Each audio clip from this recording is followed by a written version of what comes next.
Spartans! What is your profession?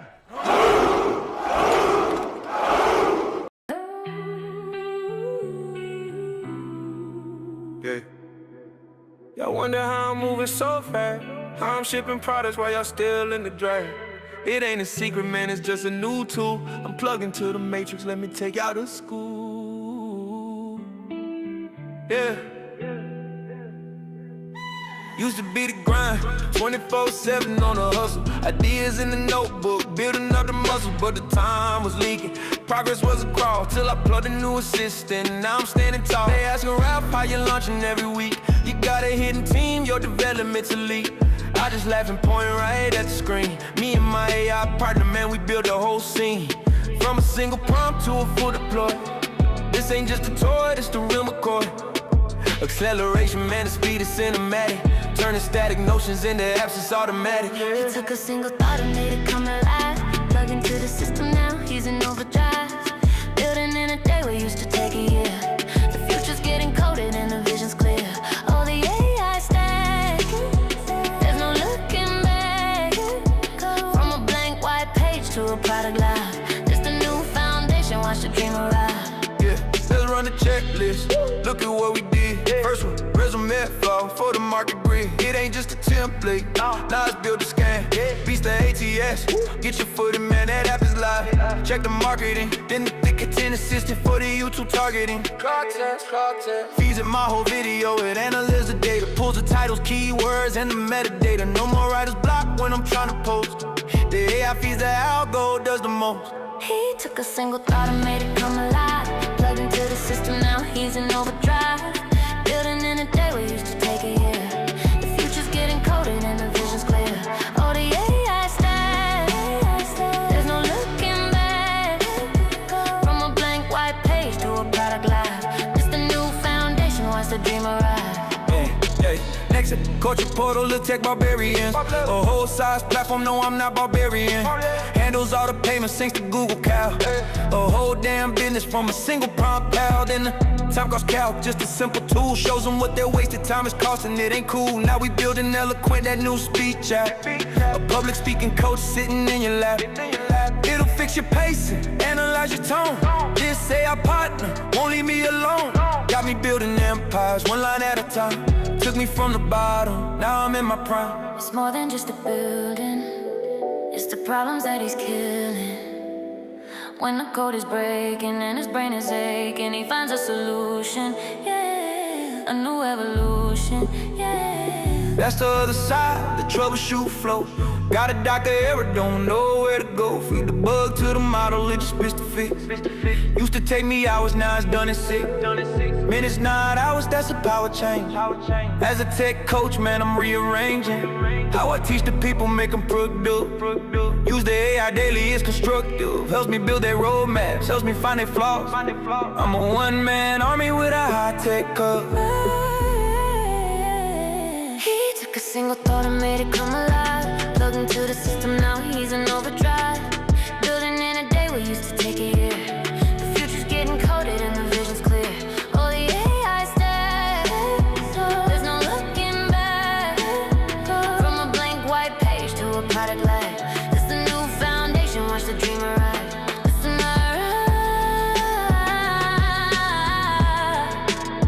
watch the dream arrive. Oh yeah, build it all with the AI. Tech coach, shipping goods. From a single thought to a brand new world.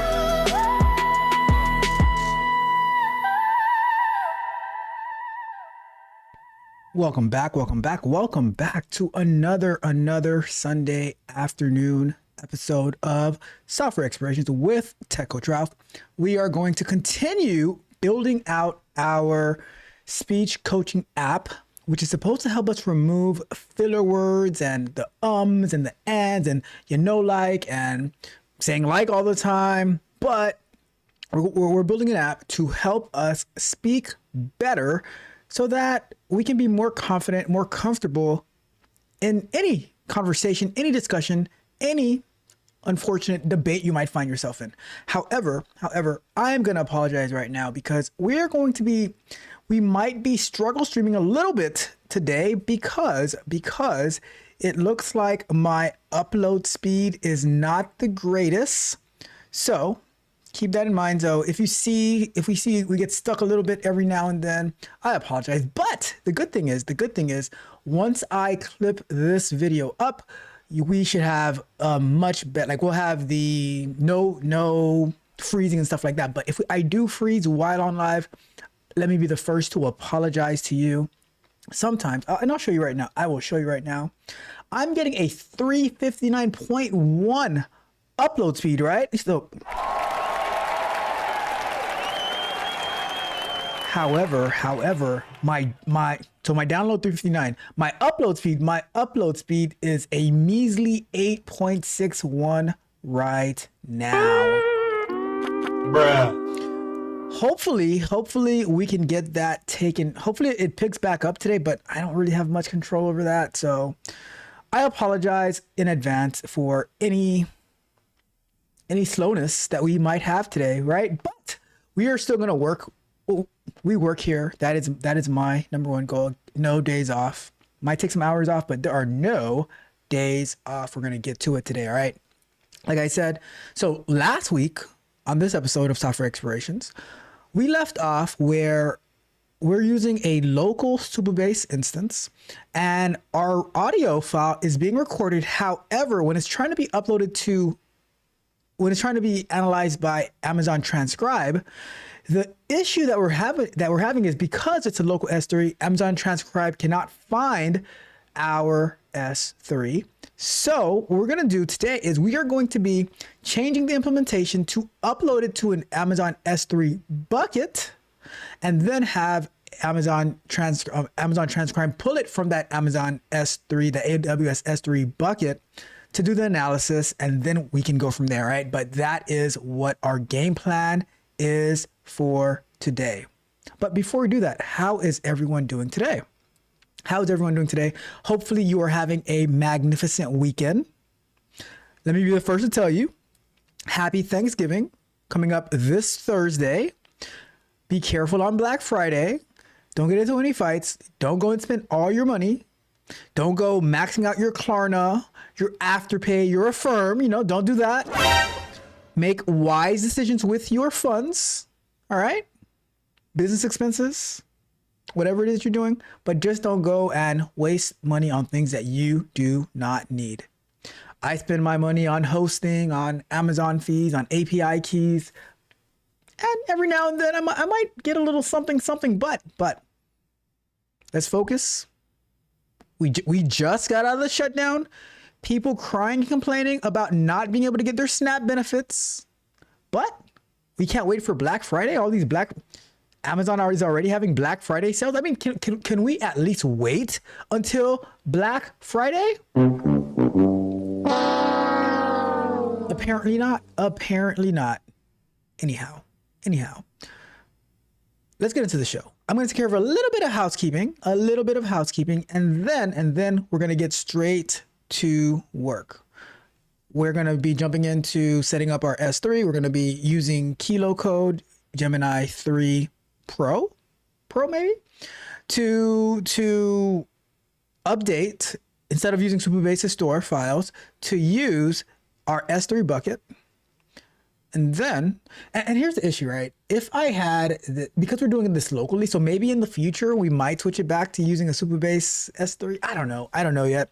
But the fact that I'm doing it locally, I can do it. So if I had set it up on what you call that place, on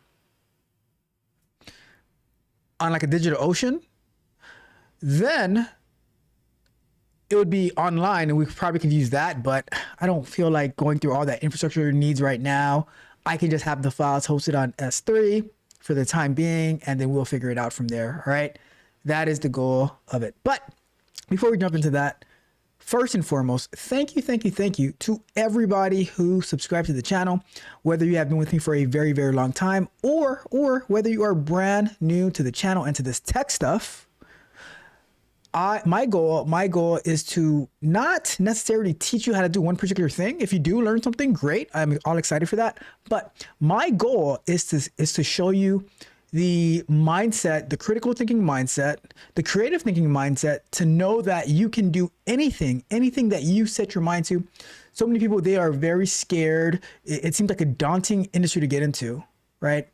And trust me, it is hard. It is hard being in the industry, but you just have to take it one day at a time. And with Tech Coach Ralph, I help you lay out the blueprint so that you can see that it is possible. So if you're tuning in and you're interested to get more technical, you are at the right place. I've worked with people who they might have taken a boot camp, but it's like, yeah, they're still kind of shaky on it. Now they are being product owners, building apps. They're getting recruited by different companies to come and work for them all over the world. They're stars in QA, always strategizing, always winning. That is my goal here for this channel, to let you know that this tech space, it is for you, but it will take a lot of work. And some people, when I say the amount of work that they say, they come back and tell me that it's just rubbish. It is just rubbish. But I know that's not you, because if you are here, that means you know that you can. And I am here to encourage you, to be your coach, to be your trainer, to give you that encouragement and that kick in the butt to go out there and to get it. All right. So I just want to let you all know, all the subscribers who've been here for a long time, those who are brand new, that I truly, truly appreciate you allowing me to add value into your lives. I appreciate you. Shout out to all of my tech barbarians, the Patreon members who they joined me for our vibe coding shows. They joined me for our Scrum nights. They participate in all of our activities. They do their coaching calls, working so hard to make it to the next level, seeing people getting promoted, seeing people getting recruited, seeing people work so hard. I'm telling you, yesterday I was on a coaching call and I said, let me see your calendar. Why do you say that you don't have enough time? How organized are you? And then I'm like, you know what, your calendar is not bad. Let's make some adjustments. And that's what we do. We are always strategizing so that we can make sure that we're in the most optimal spot to win. All we do is win. All we do is win, no matter what. Because we are the very, very best. We the best. And of course, my tech mercenaries, yes, my tech mercenaries, the YouTube channel members who allow this channel right here, the Tech Coach Ralph channel, to go across the entire world, available to billions of people in multiple different languages. Without you, none of this would be possible. Let's get it. All right, quick announcements. Tomorrow, we have Candid Conversations premiering at noon Eastern time.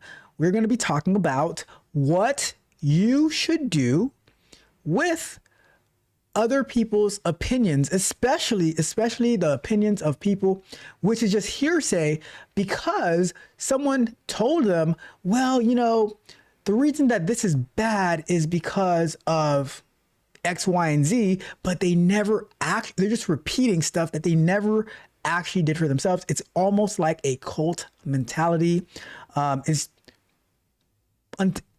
And then once you actually think about it, you try, like, wow, it is good that I didn't listen to these unwarranted, unsolicited opinions of others, right? That's going to be our conversation tomorrow, Candid Conversations, noon Eastern time. I will see you there. I'll be in the chat.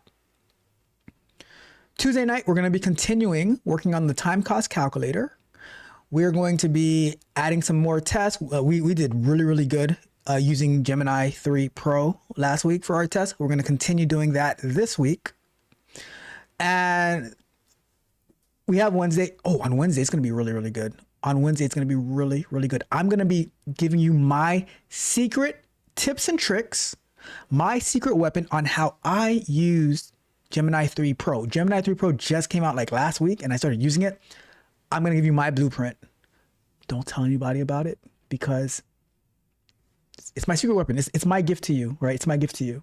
But it's going to be worth it. And then Thursday night, we're going to be continuing with our OBS plugin. I'm a little unsure about that because I'm not sure how to install the plugin while still using OBS to stream. So I'm gonna have to do some research on how we're gonna do that. Maybe I'll have another instance of OBS installed. I don't know. We'll figure that out together. But that's gonna be Thursday, right? And I have to figure out what time on Thursday we're gonna be going live because it is Thanksgiving. Maybe I'll do a morning stream. Maybe I'll do a night. I don't know. We shall see. And there's also the circus on Thursday that I was thinking about going to, taking my son to the circus. I'll figure it out as we get closer to there. And of course, Friday is gonna be the bug bite. We're gonna be talking about a Chinese state-sponsored actors using Anthropic to carry out a agentic AI cyber attack. It's going to be a fun-packed week, and I will be there with you every step of the way. All right, but that's everything. That is everything for now. I'm going to check the chat, and then we are going to get to work. All right. I don't have an icebreaker today. I don't have an icebreaker. I was like, you know what? I would rather spend the time getting as far as we can, building out the app because we do have Scrum Night tonight, the Tech Barbarians. I will be streaming it live into the Patreon, and you can also join the Google Meet, but I will be streaming it live into the Patreon so that you can participate, see what we're working on. You can see everything, right? I'll leave it for that. But that is everything. Let me check the chat. We got my guy Junior in the building. Says, what's up? What's up, family?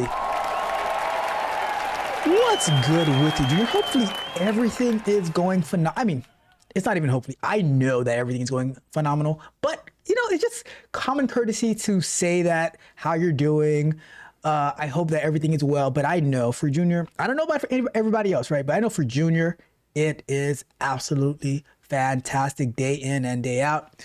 Junior says those same people are going to be spending all the money that they do not have. Isn't it amazing that people will be begging,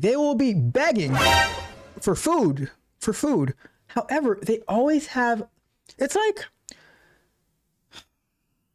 this is sad to say, right? But all right, maybe if you disagree, drop me a comment.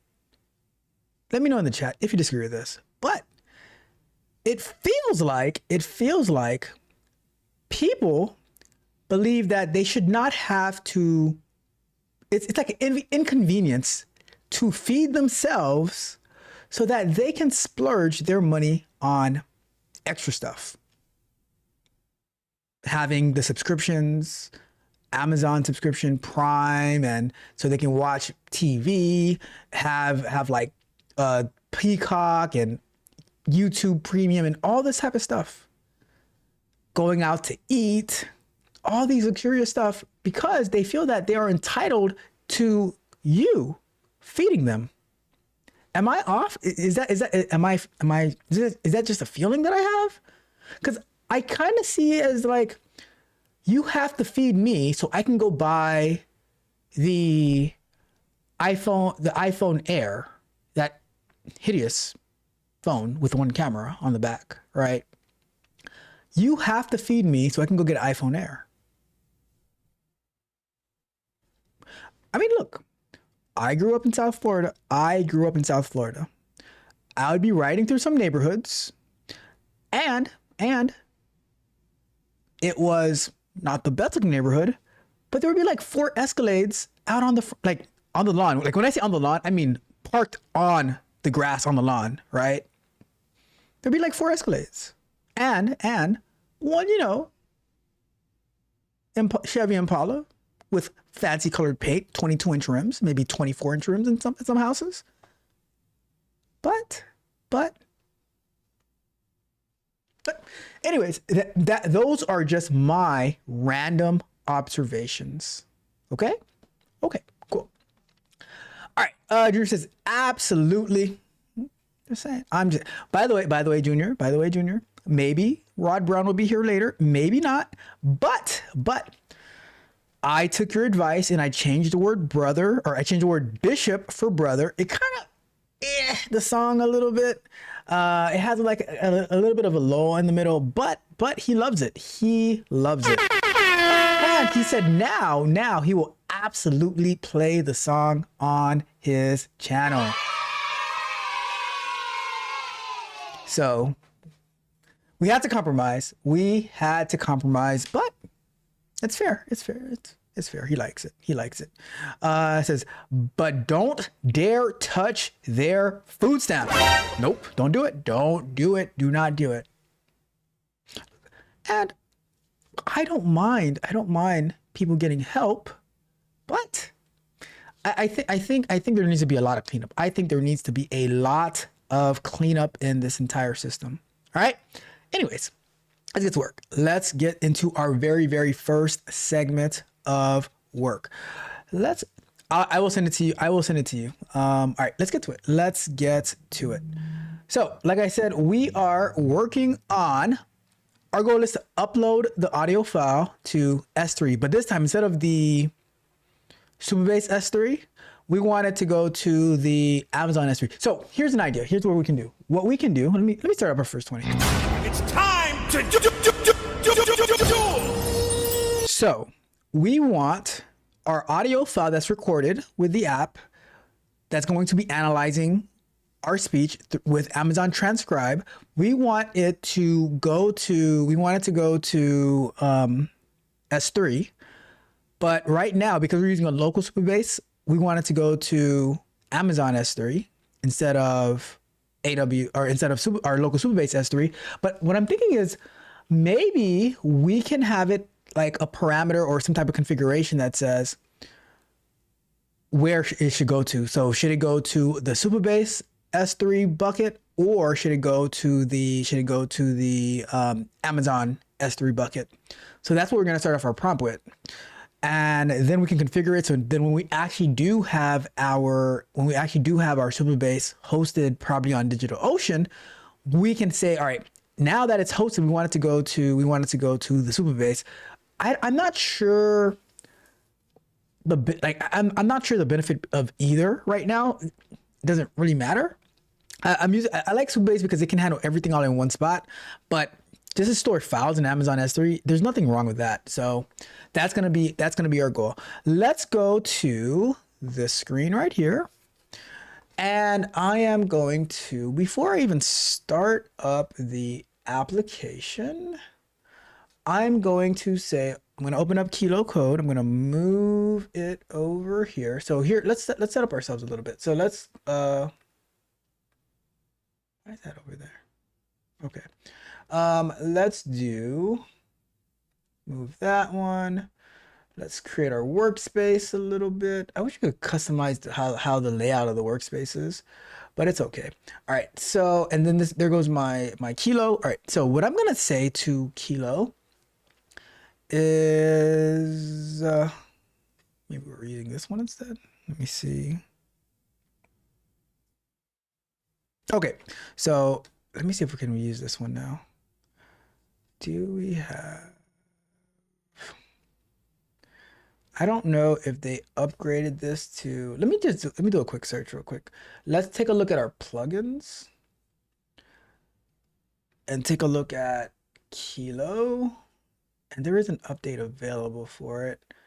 Do they say what is the, before I go and upgrade, I want to, okay, what's new? Now items in chat context will not be auto selected if your cursor isn't already in the row. Improve. I don't think we need to upgrade. So I'm going to choose Gemini 3 Pro. And all right. So, okay. So I did use this last time. So after I record an audio, I'm getting an error that it can't find. All right. So let's pull this one back up. And I am going to say, the last thing that I said was, okay, so I don't know what this is all about. So I'm going to say, let's say terminate that. And I'm going to say, since we are running let's not do debug. Let's do let's do code. Since we are running Supabase locally to build this at the moment, I would like to use AWS S3 bucket to store the audio files. So Amazon Transcribe can easily access those files. When we have Supabase running in a cloud environment, then we can use the Supabase S3. Can we make it that it is configurable to say whether the S3 should be using AWS or Supabase? All right, so that's what I'm thinking to do, so that way we can easily decide like how to go through each of them. So let's go with that.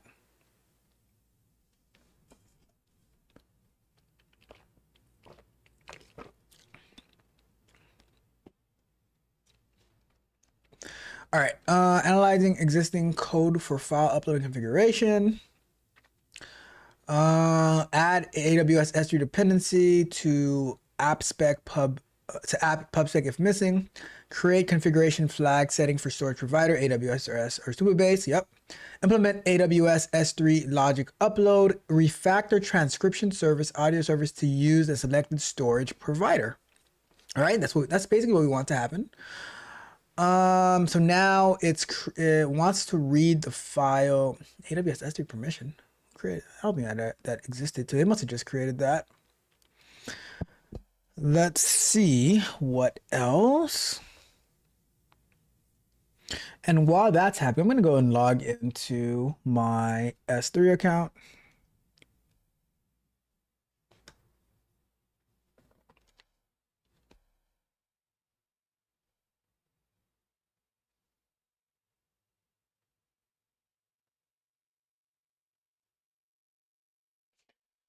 Let's see. All right. So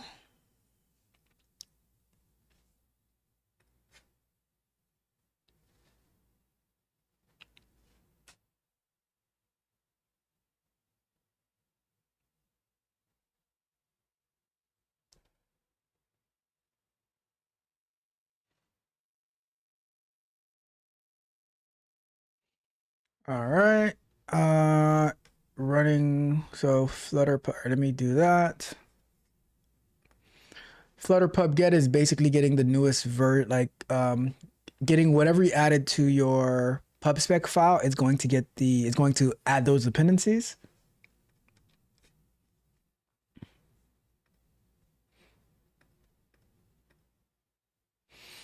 Get the code. Where is the code? They want to do it again. Can you wait? What? Let me see. Because app depends on Mini05, which doesn't match any versioning. You can try the following. Consider downgrading your constraints on Minio.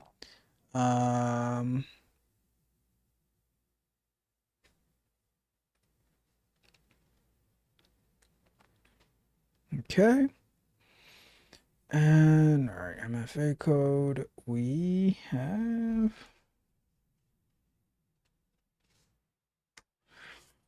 All right, so we're logged into AWS. Let's go to S3. See if I have a bucket available.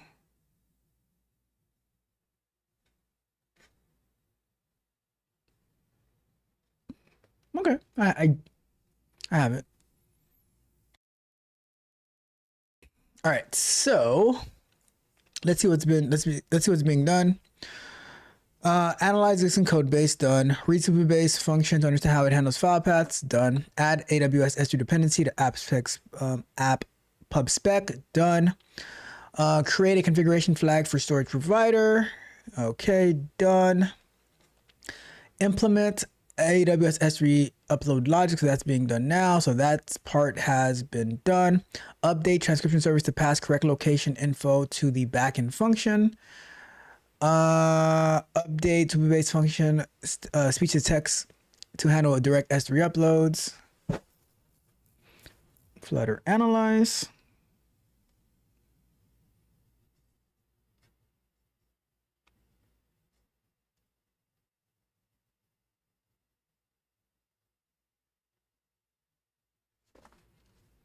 What does Flutter analyze do? I guess it's just inspecting to see what's being used, what's not being used. And then like cleaning some stuff up. All right. Let's do analyze again. Maybe clean some stuff up from the transcription service.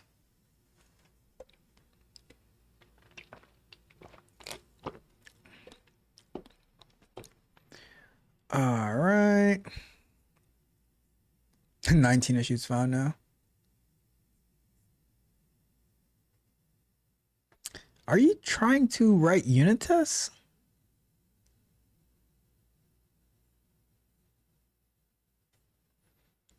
Why I see these tests over here? I don't want to do tests right now.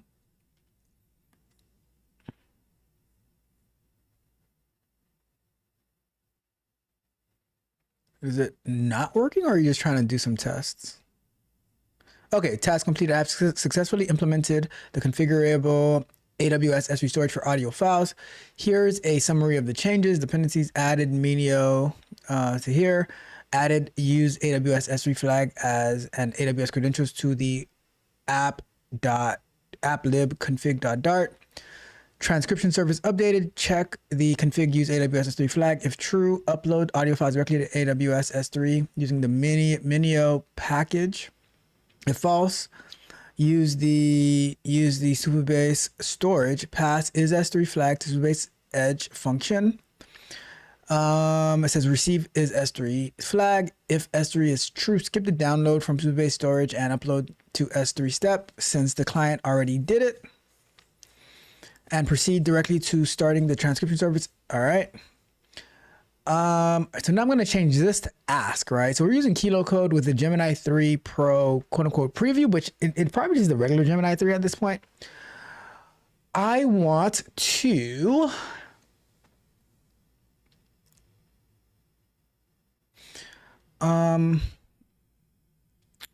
do I need to, or which AWS S3 bucket are the files being uploaded to?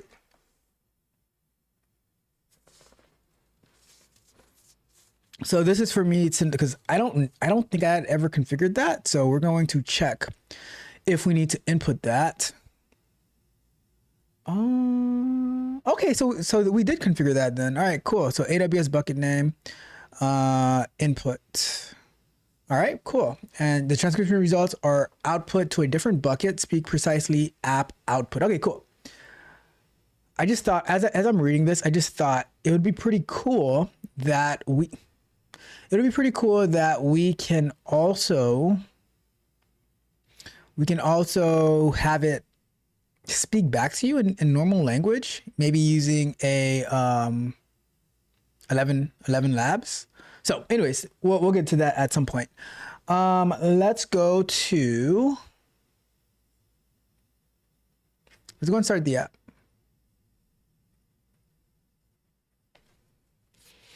Let's start up our Pixel 8.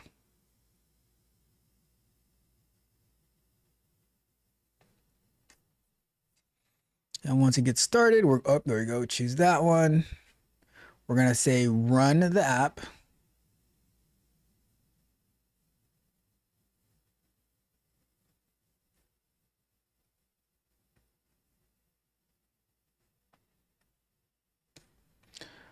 Let's hide that and make this a little smaller.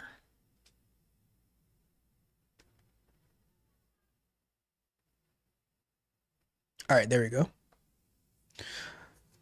Now we wait for the app to start up. That noise.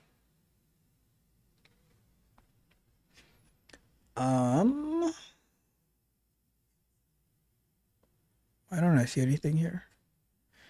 Installing profile.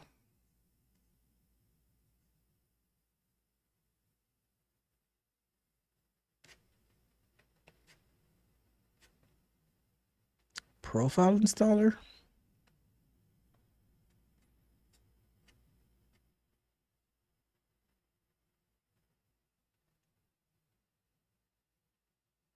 Let's see. Because like after we're able to record, then we can see. Let me go over to. So what I'm gonna do is I'm gonna go into this app input folder. There's nothing there yet. And the question is, how do we know if it has the right permissions to upload to it?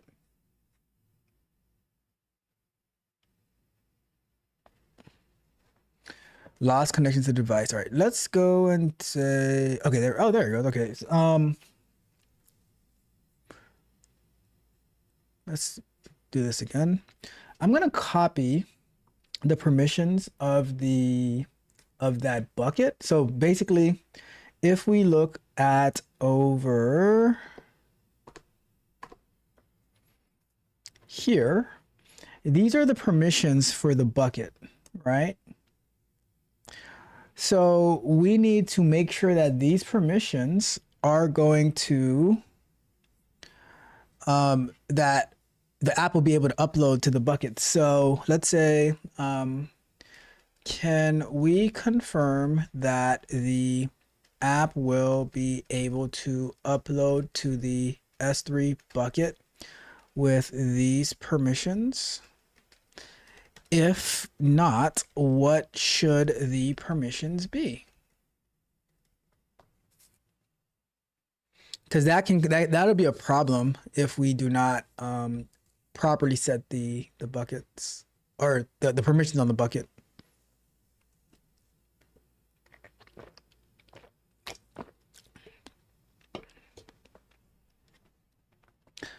All right.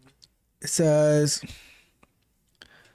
if I can find that. All right, it says, no, the provided bucket policy is not sufficient for the app to upload files. The policy only grants the Amazon Transcribe service permission to read from the bucket. To allow your Flutter app and the Supabase functions to upload, the IAM user whose credentials you are using in config.dart and Supabase secrets need explicit permission to write to the bucket. You should attach the following IAM policy to the IAM user. Speak precise to the user in the AWS console. I think I'm just using my root right now. Okay. S3 bucket policy. Keep what you have that allow Amazon Transcribe, and then update the IAM policy attached to the user. Okay, so what we are going to do, I don't know if this thing is actually working or not. Let me see. Okay, so that's working. All right, cool. What we're going to do, we're going to go to Amazon and we will go to, let's go to IAM, Identity and Access Management. And let's go and take a look at users, or should it be on the access key? Hold on, let's go to, maybe it's not here. Maybe it is. Go back. User groups, roles. Maybe, all right, give me a second. It might be on the, security credentials. Oh, I need to create a new access key anyways. Let's say create access key. Create access key. I gotta go and update the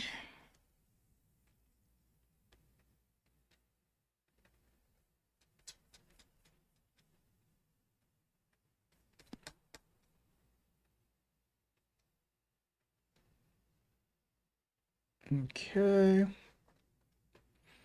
And then we're gonna go to done, continue, and then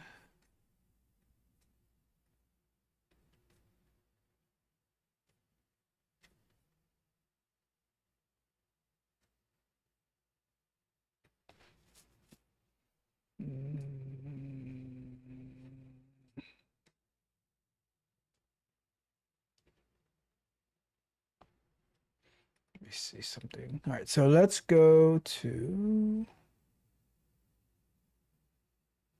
let's try it first, because if I'm using like my regular key, then maybe it should be able to do it.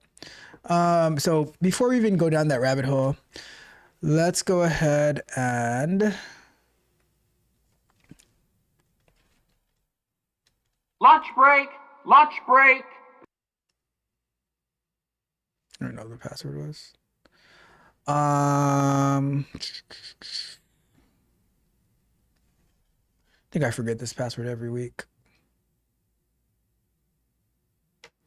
Let me go to, before we go to break, let me see if I can go to authentication, test@test.com.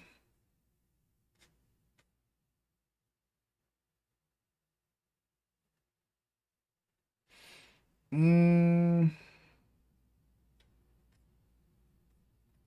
going to create a new user.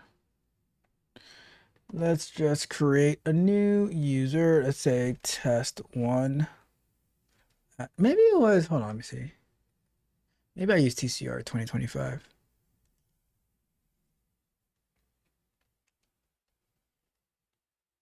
Nope. All right, let's create a new one. Test1 at test.com, and we're going to say TCR 2025. Great. All right, so now we're going to go over to here. I say sign up. It should be sign in. All right, there we go.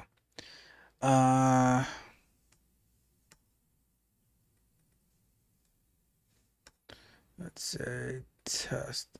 What is this thing here? Test1 at test.com, TCR 2025.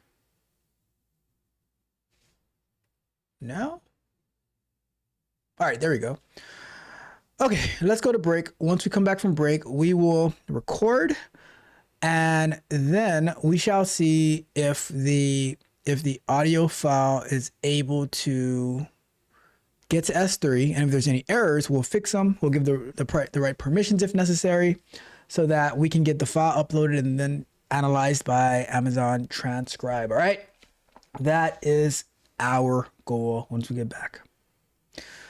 All right, let me check to see if there's anything in the chat. If there is nothing, we'll go straight to break. Let's go to here.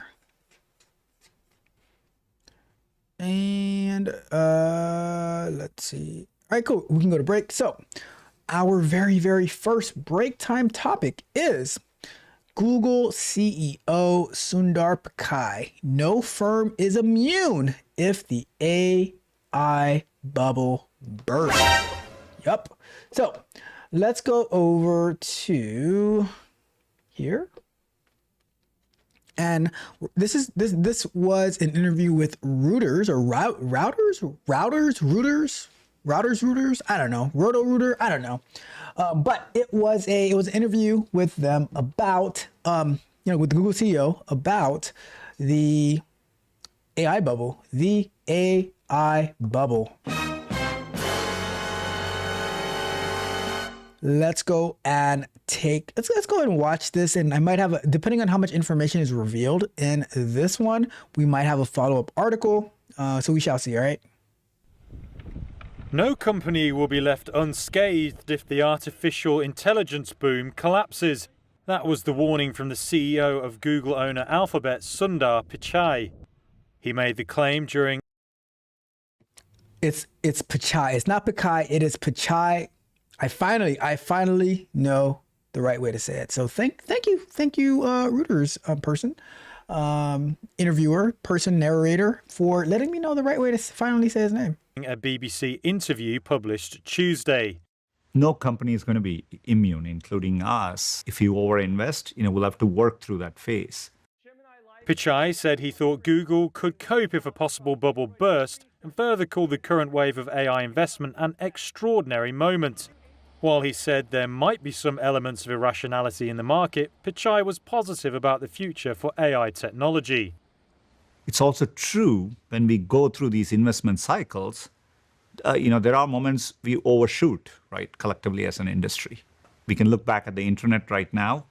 There was clearly a lot of excess investment, but none of us would question whether the internet was profound or did it drive a lot of impact. It's fundamentally changed how we work digitally as a society. I expect AI to be the same. For the good and for the bad. The internet blew off, took off, but both for the good and for the bad. Because YouTube, let me see, what year did YouTube first come out? Had to be in at least 06. YouTube first. When did YouTube come out? YouTube came out February 14th, 2025. And the reason I said it had to be before 2026 is because in 2026, a friend and I were trying to sell a souped up Honda Accord. It has to be like a 98 Honda Accord. That was that I believe might have been my very, very first YouTube video. And we sold it, and we sold it on eBay. Let me see if I can find it. Hold on a second. Let me see if I can find it. And I'll load it up. I'll scroll here and we will go to videos. There it goes. Yep, that's my very first video on YouTube. I will share and I will put it in here. I'm using my own plugin.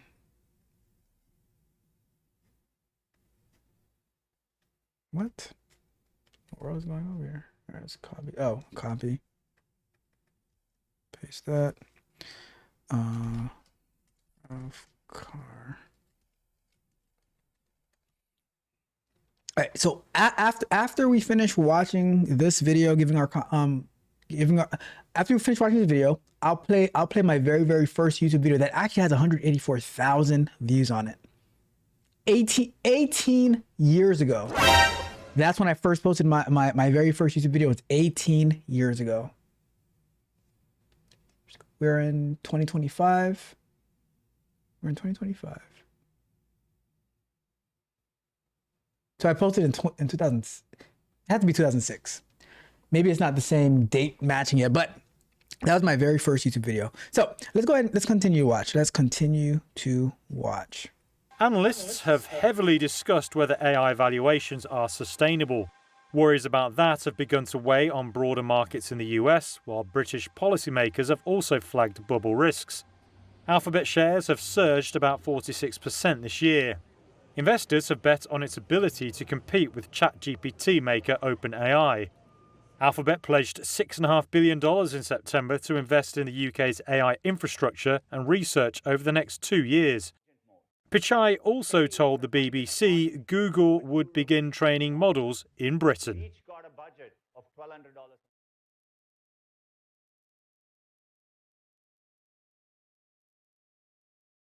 All right, so AI bubble. Will we? So number one, is there an AI bubble? Number two, would we be able to survive if the AI bubble was to actually burst? Would we be able to survive? Would we make it?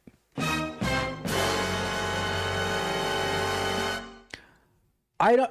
I want to actually. I do want to read through the actual article that came out with that short video, so that we can break it down, get a little bit more context, give it a little bit of more commentary. But before I do that, before I actually do that, I want to play the video. Being that we're talking about Google owns YouTube. Here's my first. Let's play this real quick before we jump into that. It's a very short video, about maybe less than a minute, right? But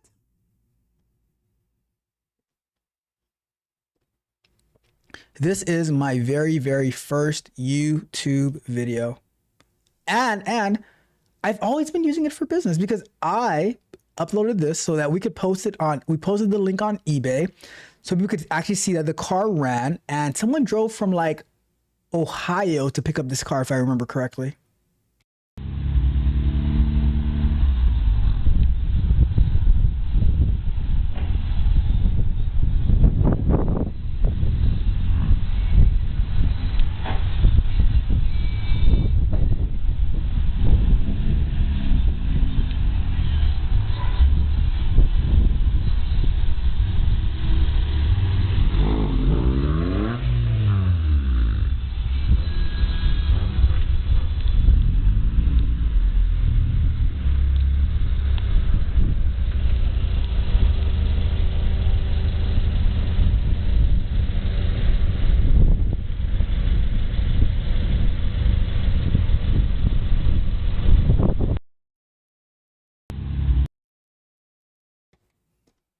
The good old days, the good old days. Back in 2005, I had no idea what a view meant, what any of that stuff meant.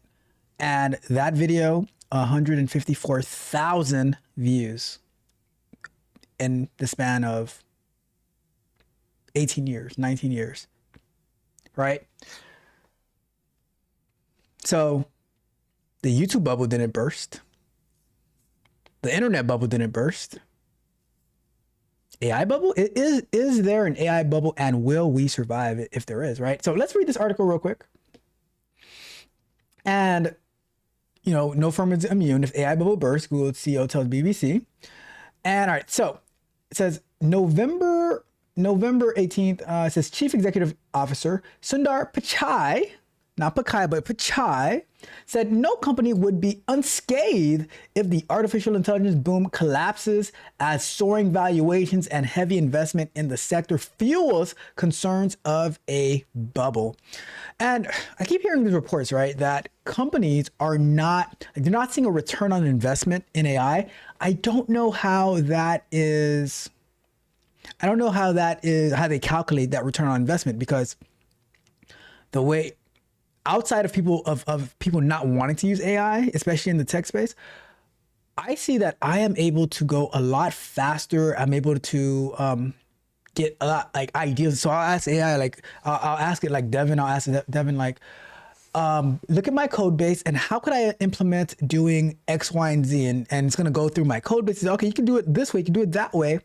So it helps me go so much faster, figuring out how to do different things. So I don't know how they are measuring the return on investment for AI, because from what I can what I can see off the rip, right, is the amount of time it would take you to come up with a native solution could be hours to days, versus getting assistance to like, all right, you can go and look over here, right? Try this, try that. So I really don't know how they're measuring that. Maybe we'll do some research on that in the future.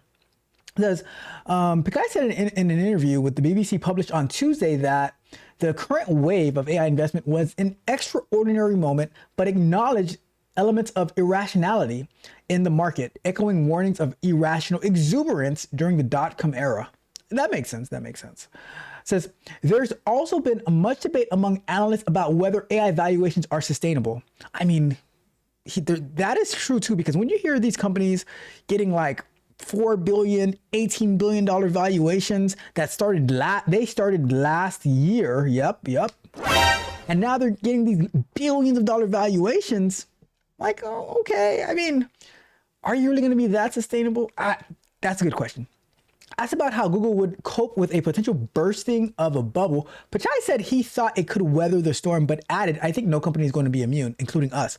So basically what he's saying is like, being that they're the big dogs in the business, they can make it through. They're going to feel some pain points. They're going to have to do some layoffs and stuff like that, but they can make it through if the AI bubble was to burst. But here's the thing. Google does not solely rely on AI, right? They have a conglomerate of tools. But if you think about, let's put it like this. If you think about OpenAI, the name says it all. All they do is AI. From, their image generation, their Sora, the regular ChatGPT, being able, the models that they use and stuff like that. Now, a lot of people are integrated in them, but all they do is AI. Google, on the other hand, who is in a very good position, they're number one search engine. They have Chrome, they have YouTube, they have the Google Drive suite, where you don't even need. Back in the days, you had no choice unless you wanted to use OpenOffice, but who wants to do that?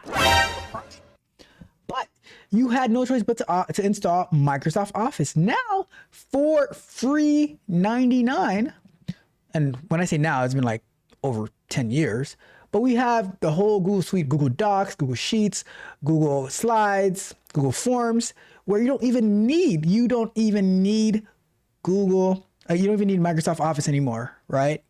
I don't even know the last time I've actually used Microsoft Office, right? So they have that. And Gemini is not really a quote unquote standalone.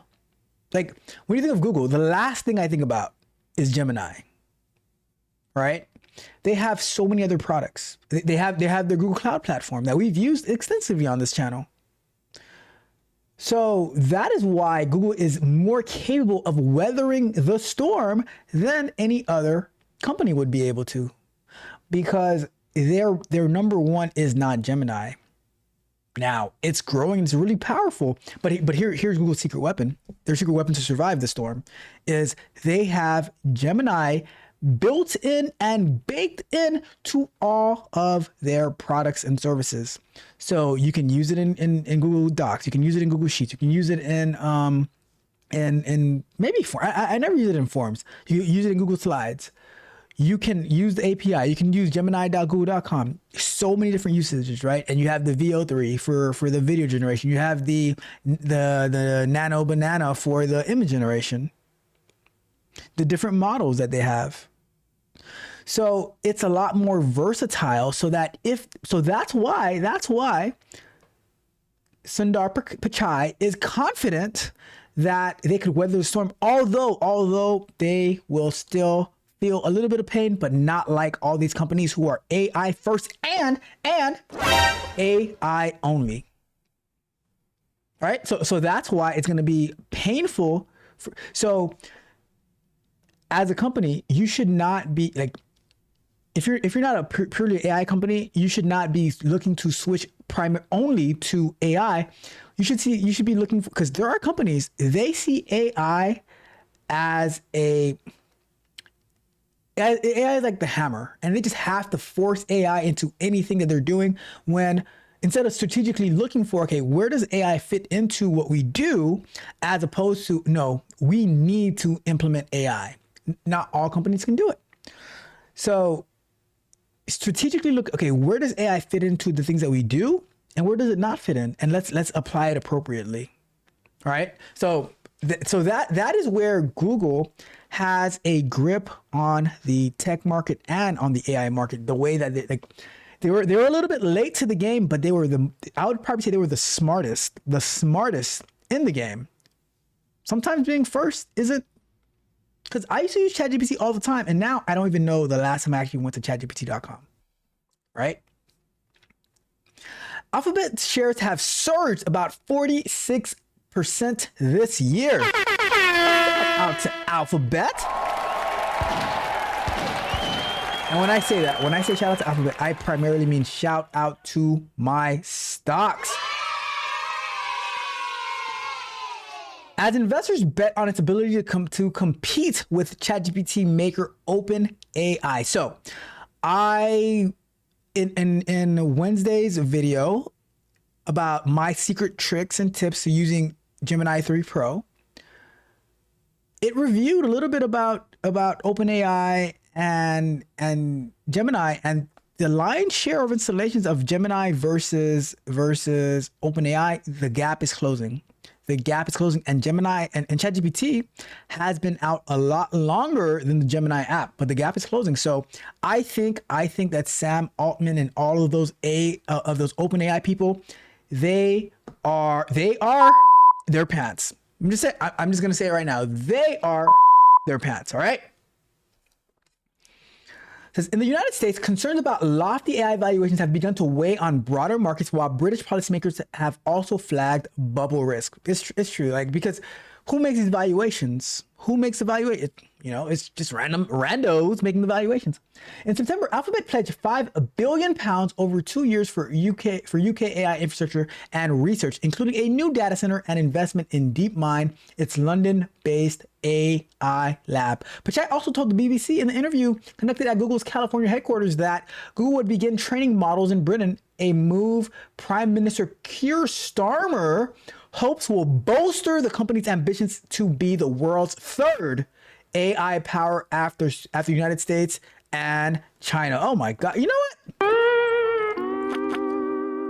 I understand what he's saying. I understand wholeheartedly what he's saying, but something deeply bothers me in my heart of hearts that their ambition is to be in third. Yes, in third place. It reminds me of the movie. Oh my God, what was the name of that movie? With Will Ferrell and Andre 3000 and a few other people. What's the name of that movie? Let me see. Will Ferrell basketball movie. Semi-pro.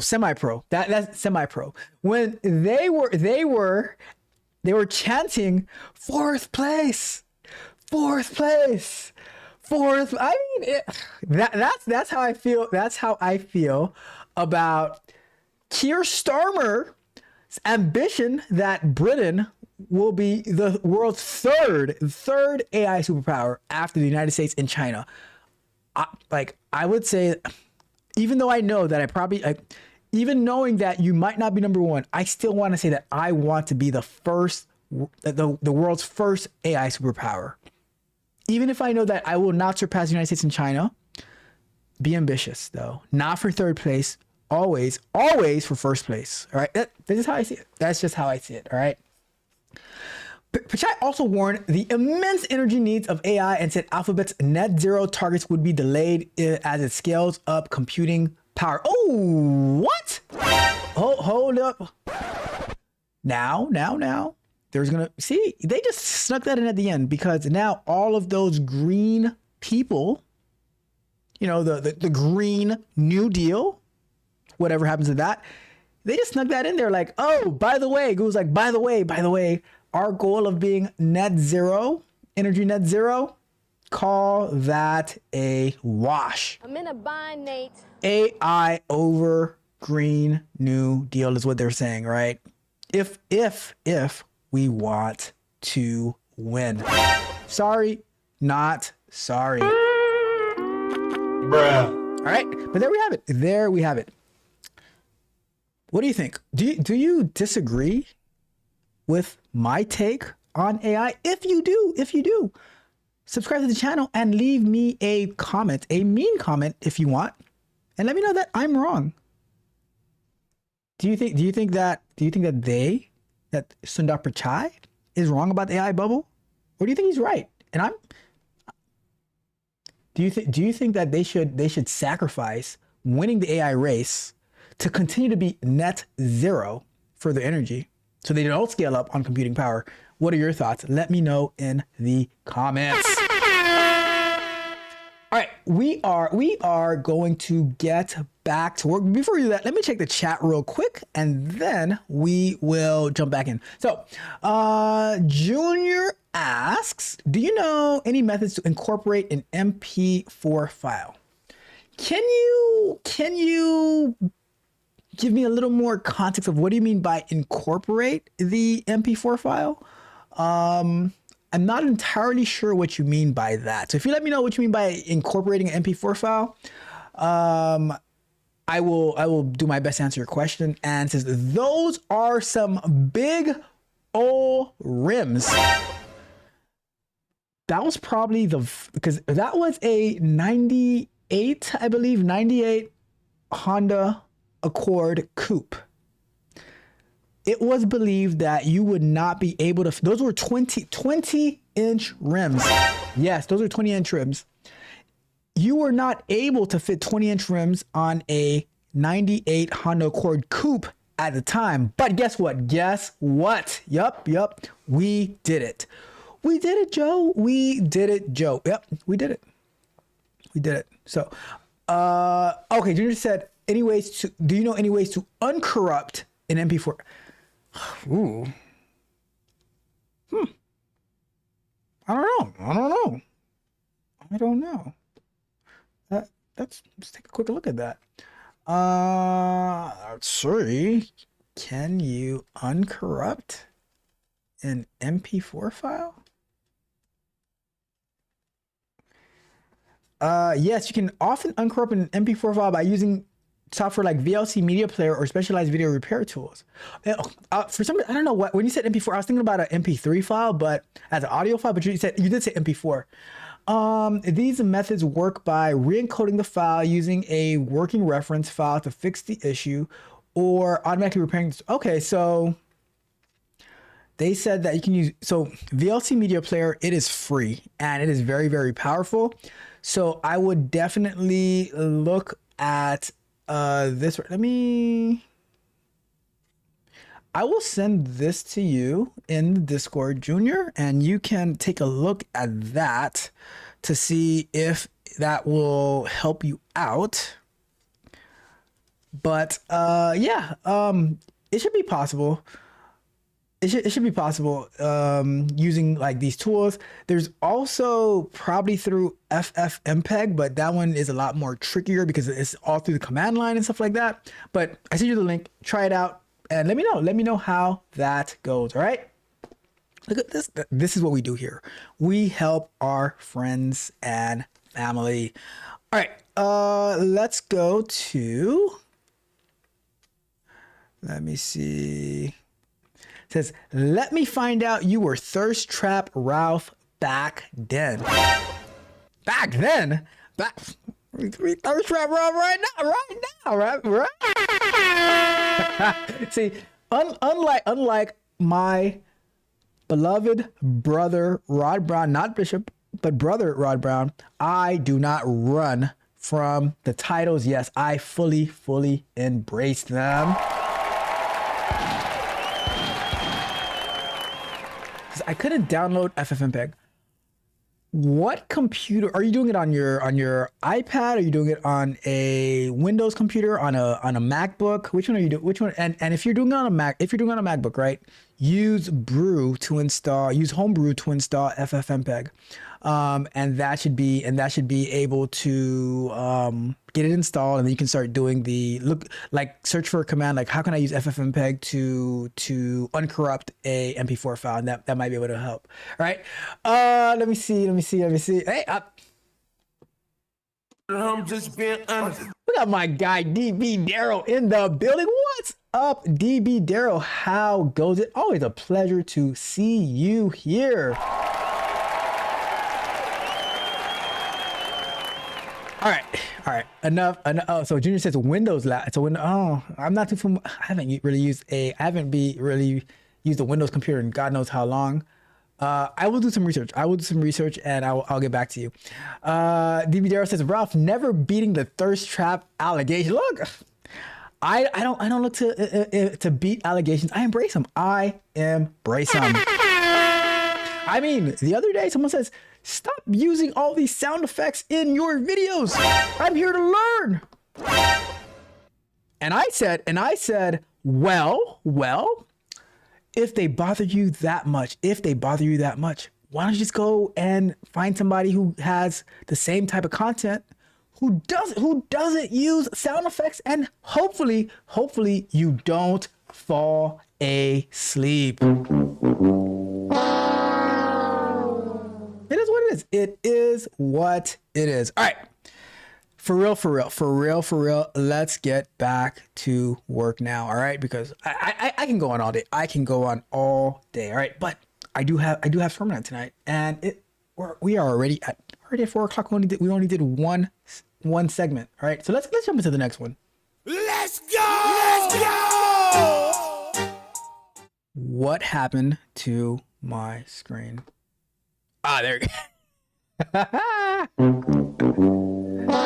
Press the wrong button. So I have like whatever. Don't pay me no mind. All right. Anyways, let's go and try this out. We are going to say start a new session, and while using the app, testing the audio recording functionality to see if this is going to be uploaded to S3 bucket, the AWS S3 bucket, not the Supabase S3 bucket. Stopping the recording right now. We are going to do analyze, and it says the AWS access key you provided does not exist in our records. Okay. Look at me. I'm just showing all the keys right here. I'll delete that. I keep deleting it after the show anyway. So why doesn't it exist in the records? Let me see. Let's see what's going on. Well, since the keys are showing anyways, and I'm gonna get rid of them again, let's go to, I'm getting this error. Let's say debug. I'm getting this error. Which AWS access key ID is it using for Minio to upload to AWS S3?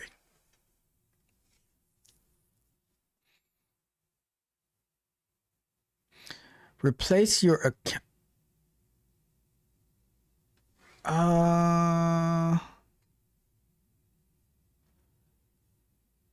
Replace your account ID. The error indicates that the AWS credentials being used by Minio client in your Flutter app are invalid or placeholders. In the libconfig.dart, the AWS access key are currently set to placeholders. You need to replace these with your actual AWS IAM user. Okay. Hard coding credentials in your app is all right. So yeah, of course. Okay, so the access key is located in the .env file. Can you use the access keys from that file? That way they won't be hard coded. Keto wants to switch. Okay, yeah, go ahead and do that. Needs to modify the code to read environment variables. Okay. Add flutter.env dependency to app pubspec. Okay, create .env. I have a .env file.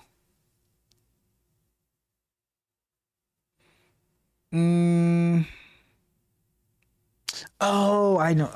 Okay. Because I have it inside the Supabase.env file.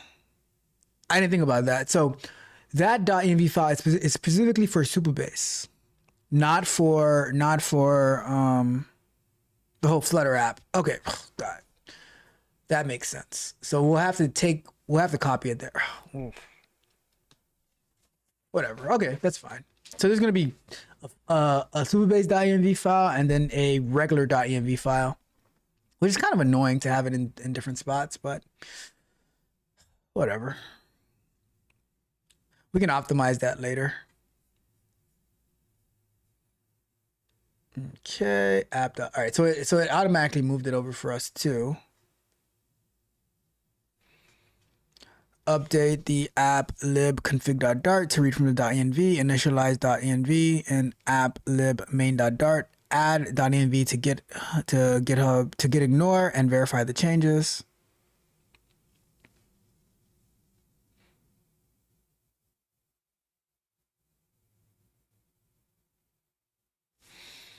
Okay. So all right, so now they're having it read from there, so that's good.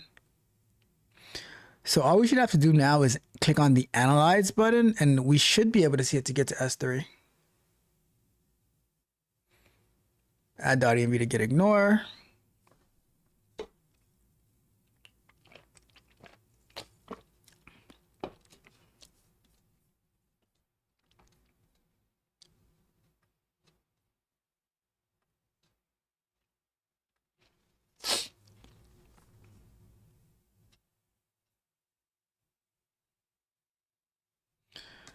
All right, last step is to verify the changes.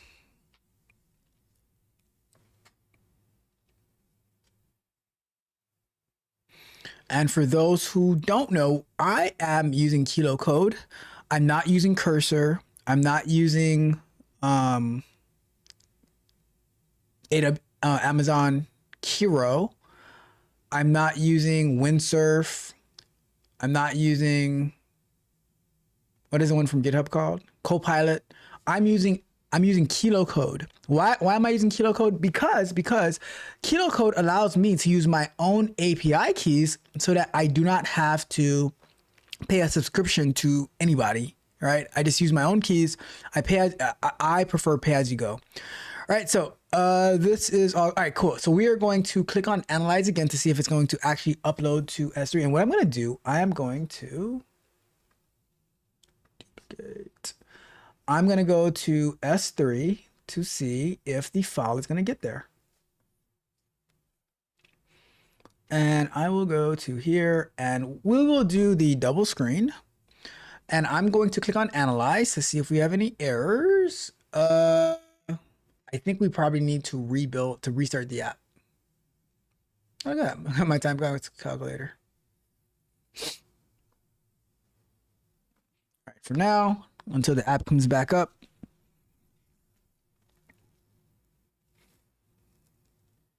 I'm gonna have to record. Ooh, what just happened? All right, so we got an error. Did we get an error? Let's see. File not found. Okay. I'm going to copy this error here because something did not work right. Let's take a look at our file. Ooh, something in here isn't working correctly.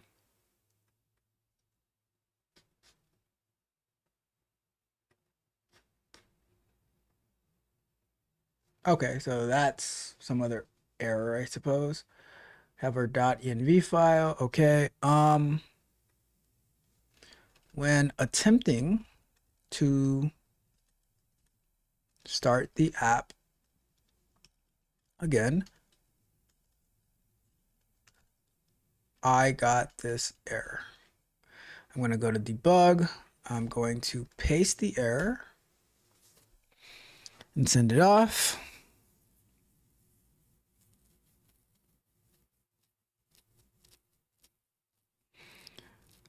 Because I need to modify the pub spec to include the .env as an asset. Okay, so basically what's in .env, you need to say what are all the files that are related to the project, and basically it didn't have the .env as an asset, so it wasn't going to know to use it. So it needs to add it in order to be able to use it inside of the, the application, or yeah, the application. Let's do the Analyze again.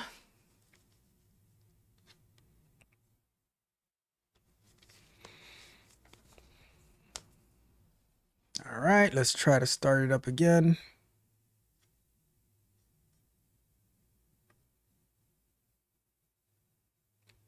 There we go. Perfect. Perfect. All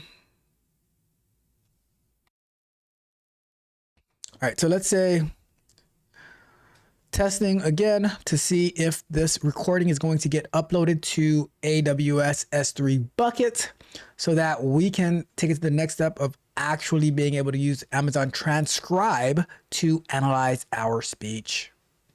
We're going to do analyze. Closer. We are closer. Error during transcription. Oh, ooh, look at that. Look at that. You see this? Look at that. Oh, yeah. Look at that. Let's make sure. Let's go over to, let's leave it at that.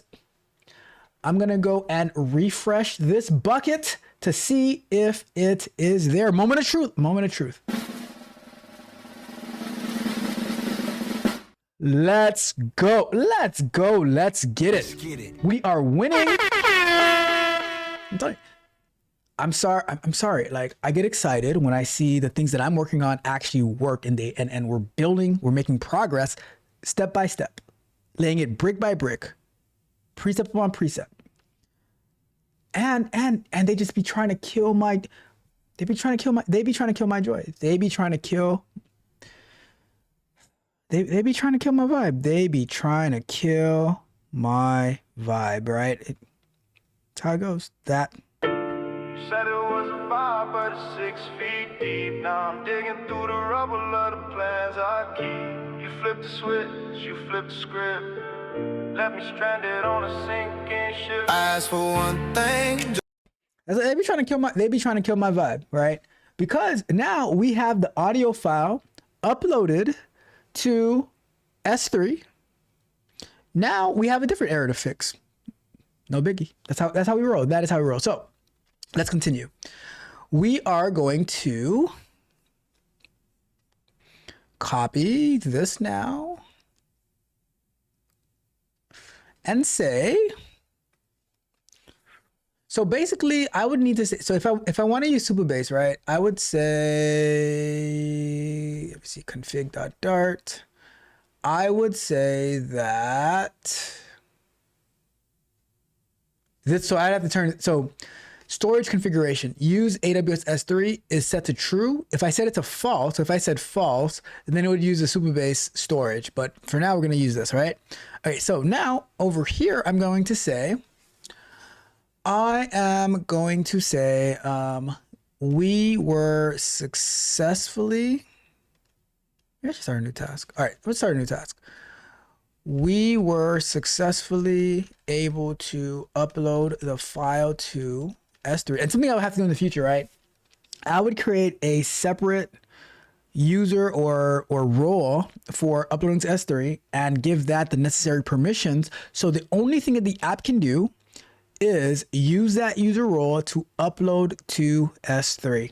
That way it won't be using the general access key and ID and secret key, but that, like, right now we're building, so we're a little bit more looser. Just have to make sure I always delete my key because I always seem to expose it. It's terrible, right? So we're successfully able to upload the file to S3. I confirmed that it is in the S3 bucket.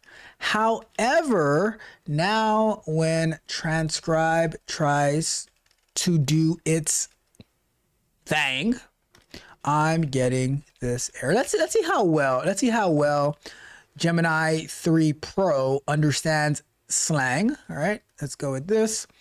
And we're gonna go with debug again, diagnose and fix issues.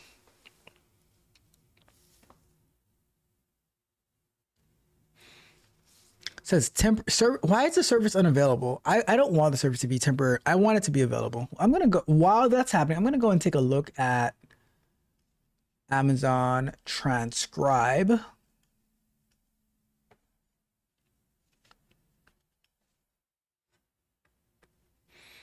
To see why is Amazon Transcribe telling us to do not come.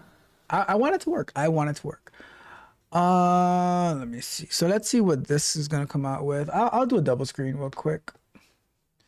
So inside of Transcribe, are there any logging in there? I don't see anything yet. All right, so let's take a look at these results. It says analysis configuration files to understand. All right, added logging to edge function to pinpoint where the failure occurs. Verify Amazon AWS S3 credentials and configuration. Ask the user to confirm diagnose. All right, so it's still looking. So those are all the things that it needs to do.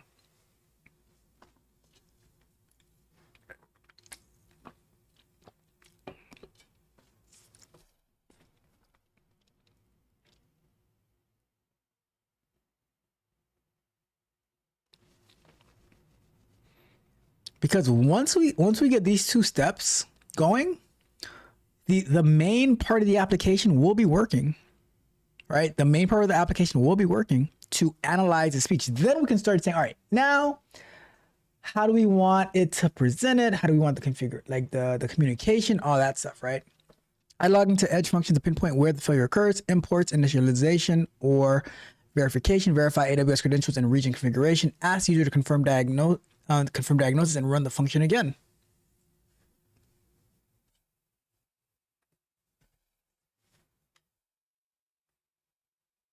Why is this thing showing up over here? All right, let's see.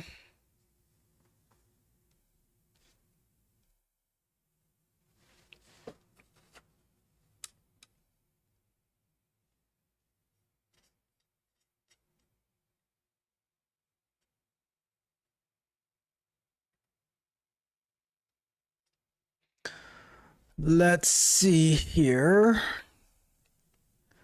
Taking its time.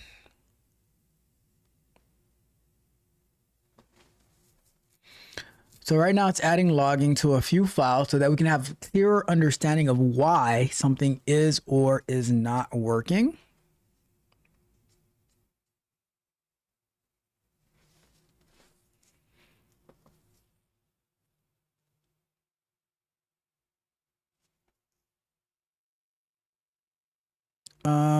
Docker Compose. Read Docker to understand the local infrastructure and networking. Verify. Oh, I don't know if because it doesn't seem like Docker Compose would be necessary because it is using S right now. It's pulling the file from S3, so it should be able to analyze it without having to do all this extra stuff.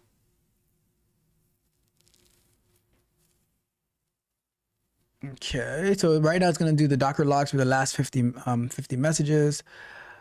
Docker man not found. What? I have Docker installed. Let me see. You could always do which Docker. Okay, you have to use this right here.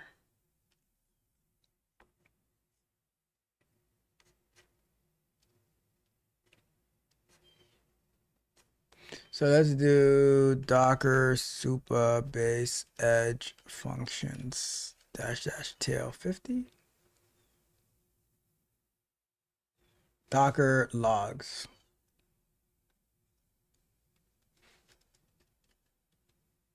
There's no container called super base edge functions. What are you talking about?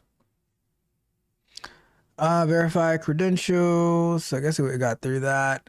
Select the edge function container is failing to resolve the edge function container. What are you like? Let me see something. Docker PS.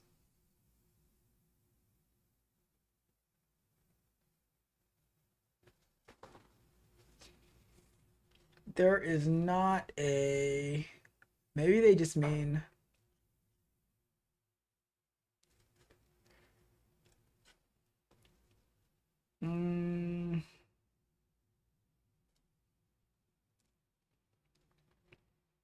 Let's say I don't see.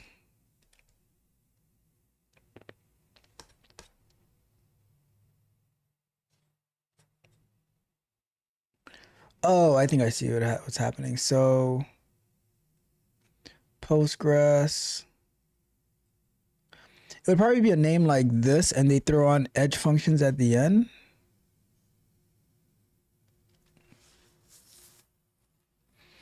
I don't see it though. Vector.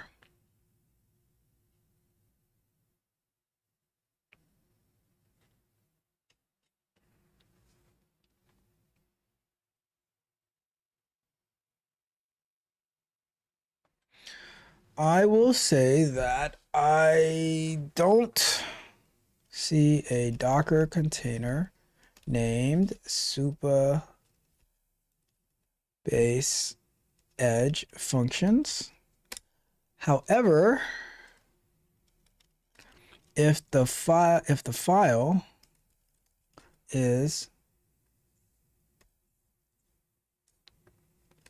already on S3, what is it using Supabase to do to run the file through Amazon Transcribe?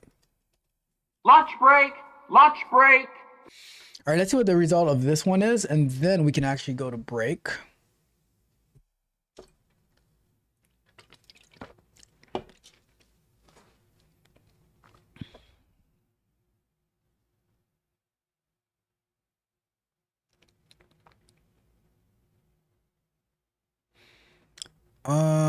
Explain architecture, why super, what?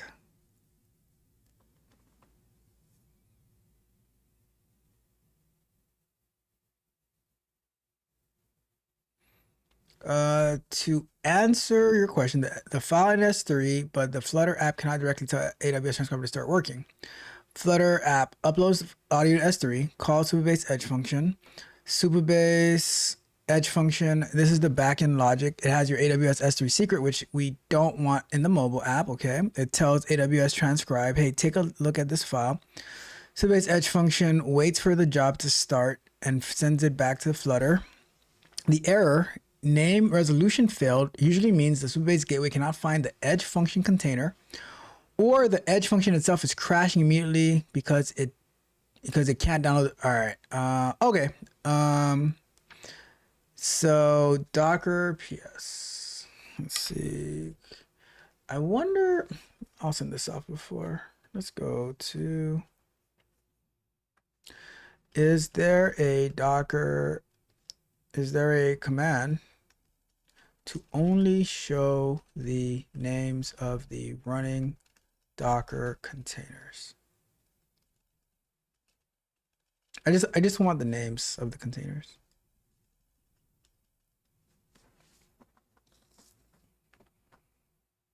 Okay, Docker PS format names. Let's go here.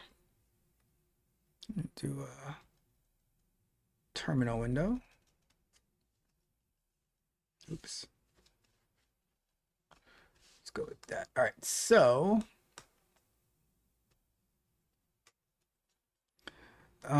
these are the containers that are running.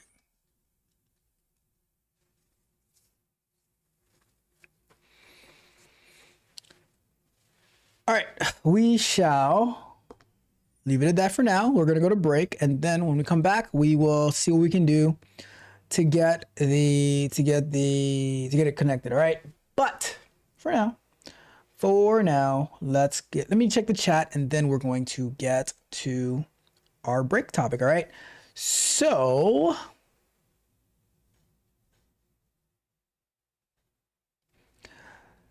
DB Darrow comes in clutch, says recommend using Winget or Chocolatey to install FFmpeg.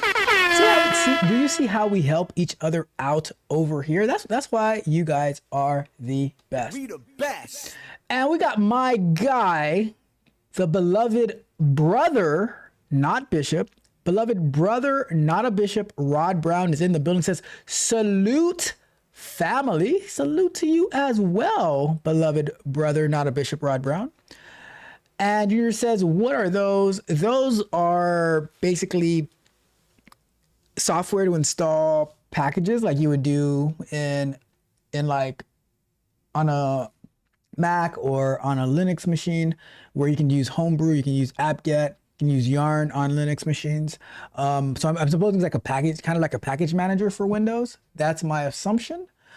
Let me see. They are tools that let you install apps on Windows in a safe, clean way without needing to find a web page. Awesome, awesome, awesome. Junior says, that's interesting. I never knew that. So I'll look into it. Which one out of the two would you recommend? DB Darrow recommends Winget. Shout out to that. Cool. Awesome. That is awesome. All right. Our next break time topic for tonight is, I have no idea. What is it? It is the CEO and his father, they bet on themselves and they are set to earn 4.6 billion. Yes, I said billion with a B. I mean, it's sad because with Elon Musk getting his trillion, billion sounds so little. It sounds so little now, right? That darn Elon, right? But let's read this together.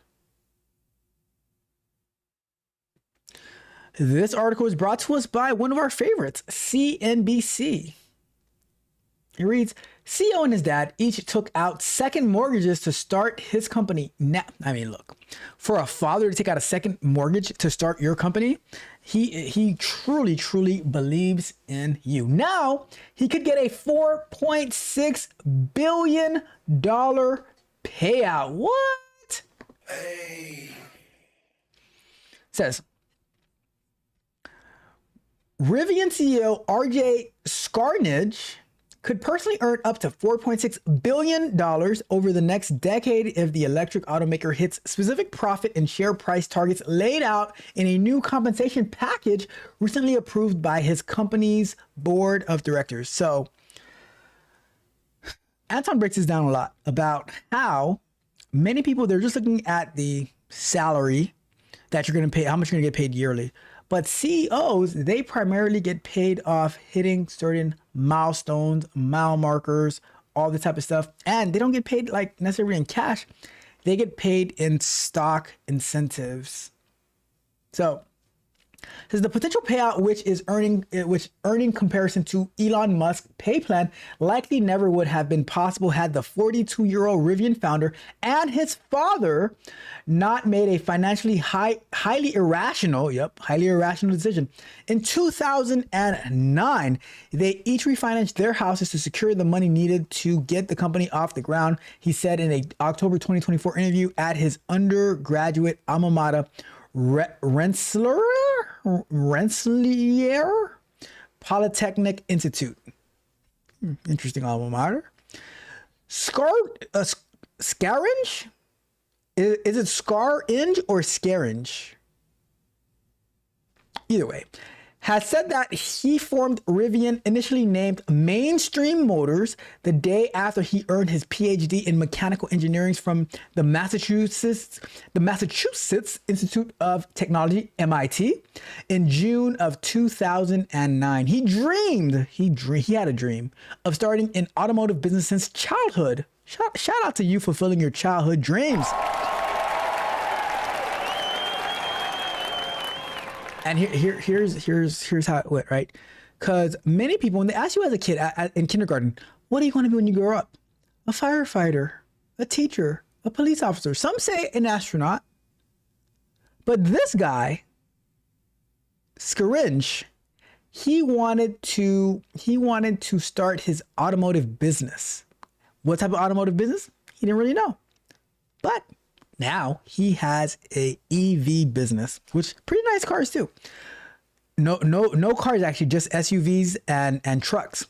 When he helped a neighbor restore classic cars and research lower emission combustion engines as part of his PhD program at MIT's Sloan Automotive Lab.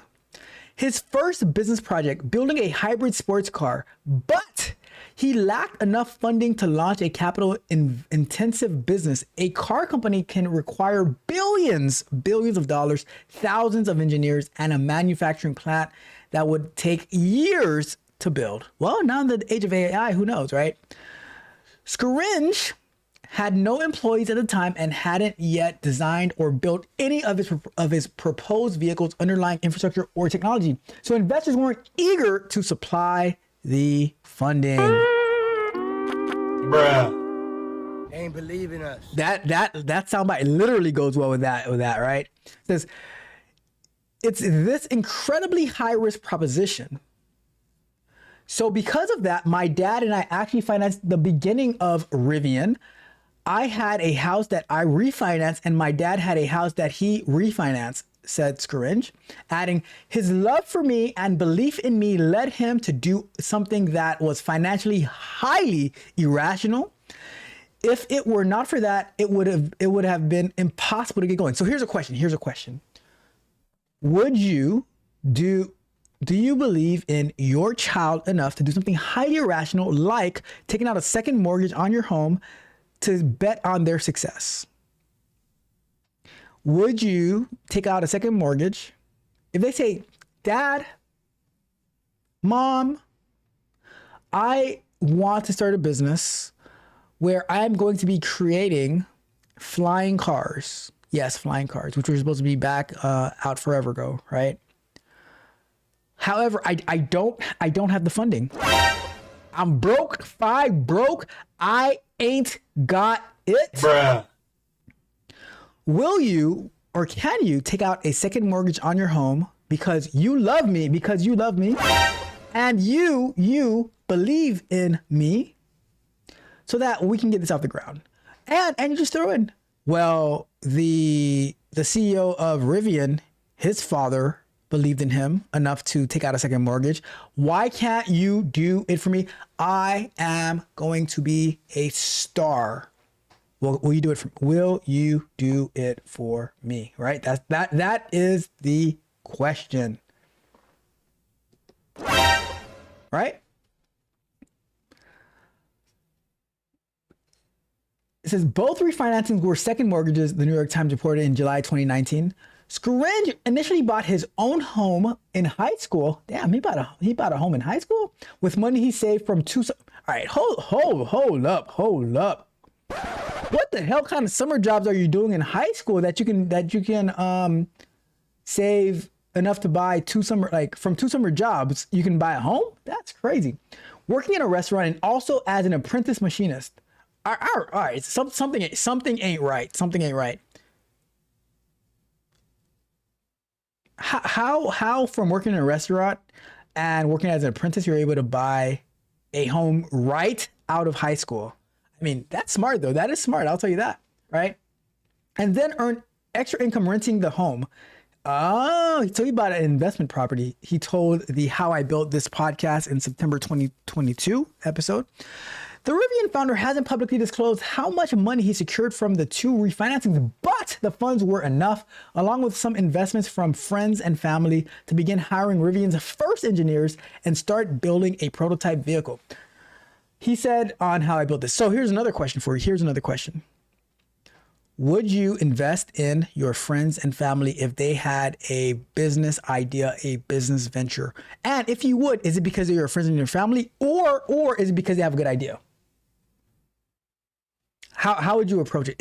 If your friend comes with an idea and they say that, hey, I have this idea. I want you to invest in my company the same way the Rivian CEO like his friends and his family and his father invested in him by taking out a second mortgage. Would you do it?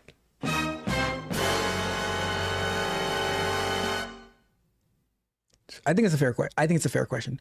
The company also rented a warehouse from Scaringe's dad, an engineer and founder of Rockledge, Florida-based Mainstream Engineering Corporation, which makes a range of HVAC and refrigeration products. Scaringe hired roughly 15 engineers and designed a 4-seat sports coupe that he hoped to eventually sell to prospective customers around $25,000, he told Orlando Sentinel in May 2010. After 2 years of development, he shelved the prototype, aiming instead to build something that could have a bigger impact on the auto industry, he told How I Built This. He thought of going out and building what Tesla had already done, the electric Tesla Roadster. Just felt like that wasn't a problem that the world needed to be worked on, Scaringe said. Scaringe went back to the drawing board, which he called one of the most perplexing and challenging times of his life. He was drawn to the challenge of building an all-electric pickup and SUVs. He said popular vehicle categories that produce more emissions than smaller cars when powered by gas engines. In 2012, Rivian raised more than $1 million in funding, led by Saudi Arabian auto distributor Abdul Latif Jamil. Scourge met the chairman of Abdul Latif Jamil, a fellow MIT alum, through the school's alumni network and successfully pitched him on the vision of Rivian. He told how I built this. Rivian ultimately raised $10.5 billion. Yes, $10.5 billion in funding from the likes of Amazon and Ford before going public in 2021. And I almost forgot, Rivian does have those neat looking futuristic Amazon delivery trucks. I remember the first time I saw it was like either last year or the year before that in Orlando. And I saw the cool little eyes. It looked like a vehicle from the movie Cars. I was like, what? That is awesome.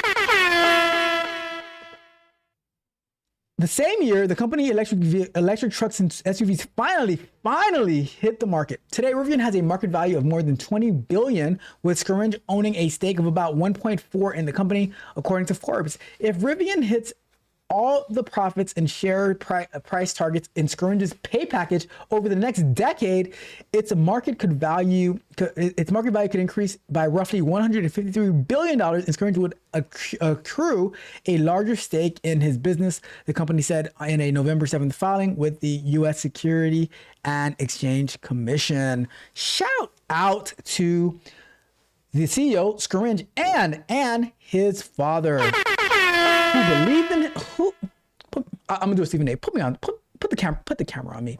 Who believed in him and invested in his son's vision, and now they are running it up. Let's get it. All right, that's pretty awesome. That is pretty awesome. They had to take out second mortgages, but it looks like they are winning in the end. All right, let me go and check the chat.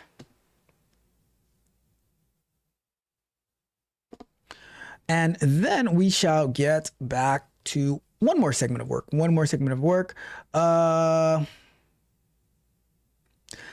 Junior says that if his kid asked him to take out a second mortgage, to invest in their vision, into their dream, he would pray about it and see if God wants him to invest. Well, the good thing about it, right? Because then, if God says no, you can always go back to the kid and say, well, God said no. Yep, no. And then it's not your fault for saying no, because God said no. God said no. So sorry, can't help you. You are SOL. How dare you? It happens. All right. Let's jump into our very, very last segment of work for today. It's time to do. Okay, so it says the Superbase Edge functions container is indeed missing from your running container list, which explains why the function call fails with the 503. This likely happened because the container crashed or failed to restart. Let's go to. I don't remember. Let me do this first. Let's go over here.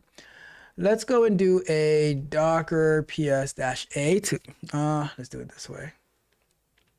Docker ps-a. That way we can see if there is any apps that might have crashed. Docker Superbase Edge runtime speak. Is it this one? Oops. Let's go to. Maybe it'll be this one. Let me see. Is it possible that it would be this edge function? Let's go to that. Let's check that. Ugh.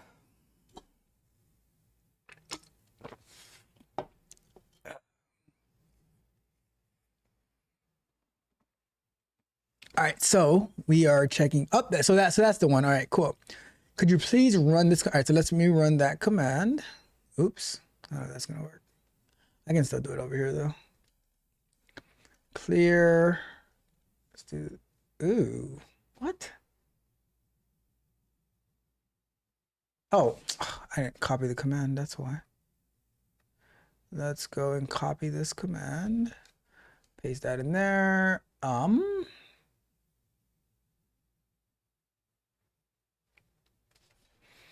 Let's see. Get logs from failure.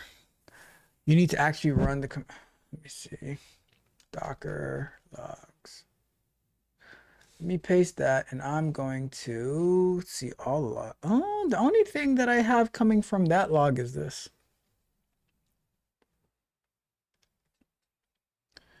Oh, come on. The only thing in that container is that. Actually, no, it's a couple of things.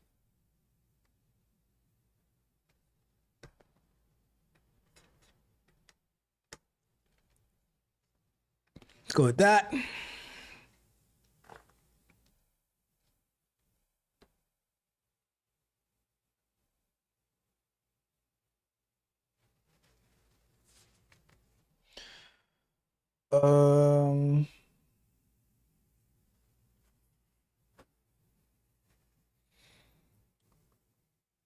So maybe that's part of the issue. It doesn't have the edge function is not completed.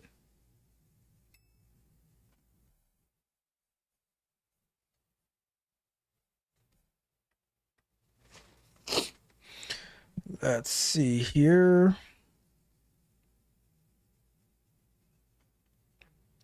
Verify internet connectivity inside the edge function container. Ask user to trigger the function again to see if logs appear. Okay.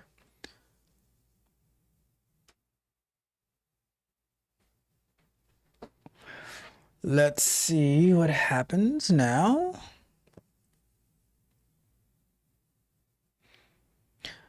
Okay, the logs show the function server started, but since you didn't see the edge function invoked, it's likely failed before your code runs. All right, so here's what we're going to do. We are going to use what they said to use, the tail 50, and I'm going to say analyze.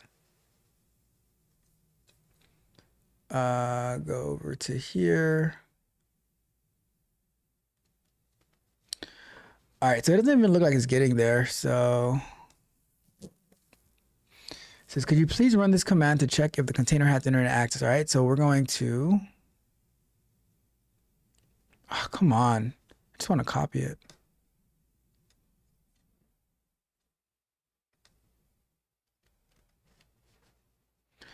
Let's go to the container. We're gonna do inside of this container, bin bash.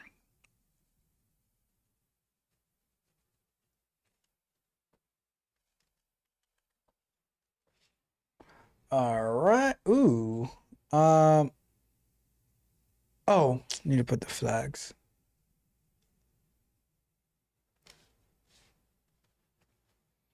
Docker exec IT soup. What? Docker exec options contain. Why is that not working? Docker exec IT and then min bash.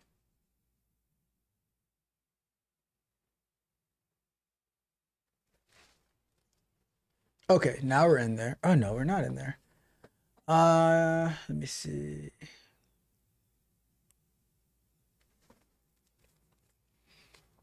Oh, it's not even running. Okay, so Docker PS.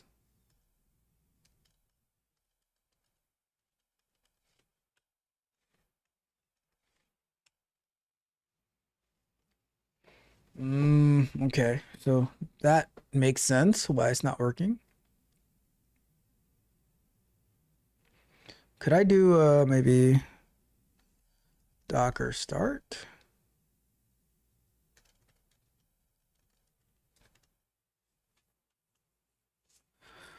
Let's see. So there it goes right here. So now that we have it back up and running, maybe that's why it wasn't working, because it couldn't find it. Let's check our error again.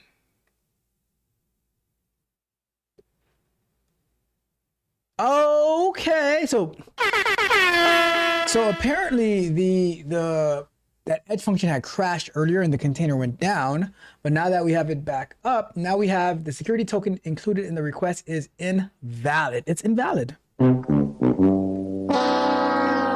now I'm going to copy this because now it's a different error. So that's good. So let's say, okay, how can we fix this? Okay, so after starting the container, let's see, we got this error about the security token. Okie dokie. Please paste the, all right, so that we got that's working. So I think now it's making the request. Investigate invalid security token. Ask the user to verify AWS credentials in the Supabase functions. Should be good.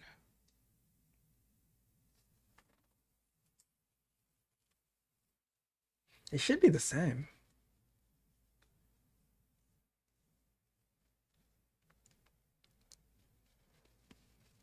The 503 is gone, which means the edge function is running and can now reach the internet. However, we're getting a new error. The security token included in the request is invalid. This usually means one of two things. The AWS credentials in your .env is incorrect or expired. There's a hidden white space or new line in your, all right, so this is the, which one is this? This one is the one in Supabase, which looks the same as this one. Actually, no, that's a different one, is it? So maybe that's an old one. Let's go with this. I don't know where this one is coming from. Maybe that's it. Maybe I don't know. Maybe I updated the wrong one. Actually, I don't know because I don't know. Let's see. We probably need to stop it and start it again though. Let's try.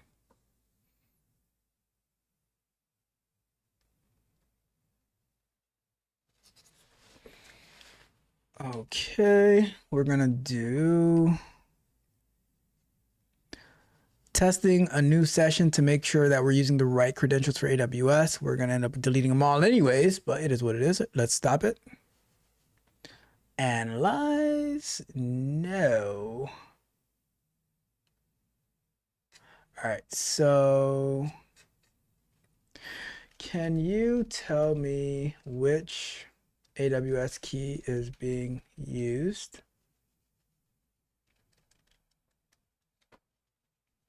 Can you tell me which AWS key is being used where it is getting stuck? Because it should be using like this key that's on the screen now, but I don't know. Let me see. Let me go check my.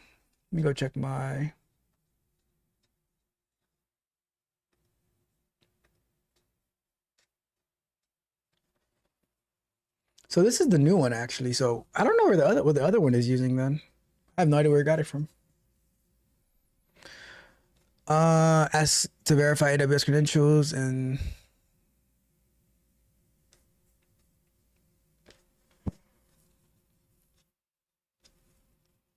there's no white space. So this is the key that's using. This is the, I can see these values because I read the file earlier. It's important. If these are important credentials, okay, they might have been expired. If they are permanent IAM keys, please double check that they are still active and the permission to use Transcribe. Okay. We should.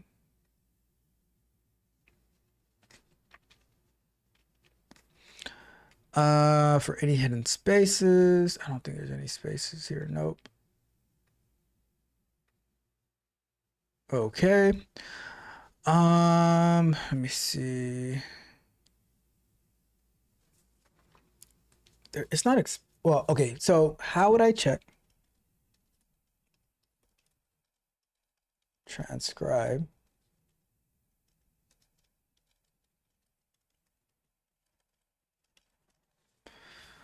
Let's see. How would I check if transcribe has permission?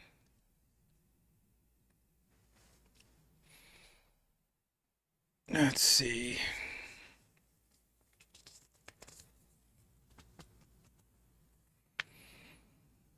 All right.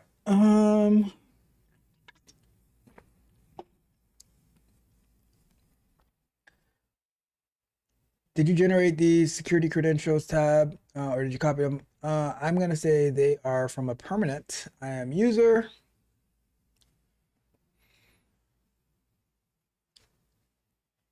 Guide user to check it. All right. If these are permanent, then the invalid token is very strange. It usually only appears for permanent credentials. However, sometimes this is misleading or actually means I can't find your credentials you provided or the wrong format. Could you please try generating new access keys and putting it inside of the AWS console and update your user-based function with the new values? All right. All right, let's generate some new.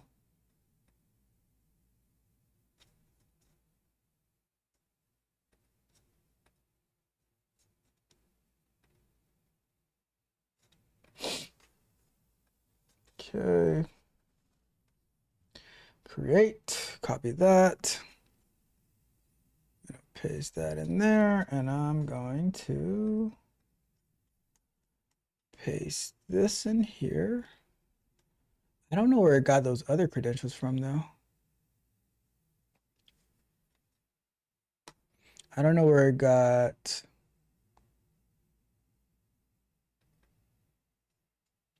this from. Maybe that's old.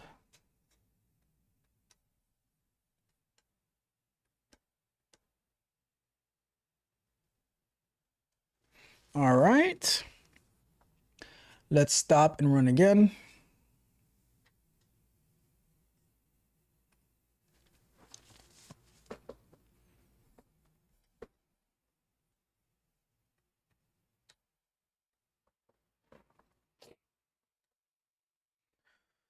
All right, let's do testing. Is this thing working? Analyze the AWS access keys. Okay, so let's do this one as well.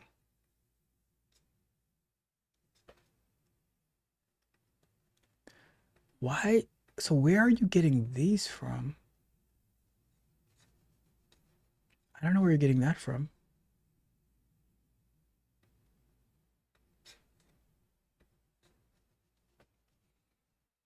Let's see. Testing. Is this getting uploaded?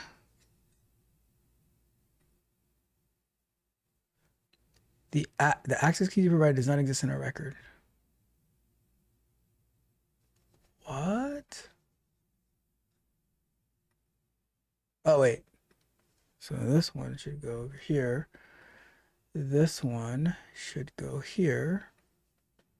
But I don't know where this is coming from though. Testing. Does this get updated? Let's go to analyze. Okay, it can't find the access keys at all. All right, so I'm gonna say we're so close.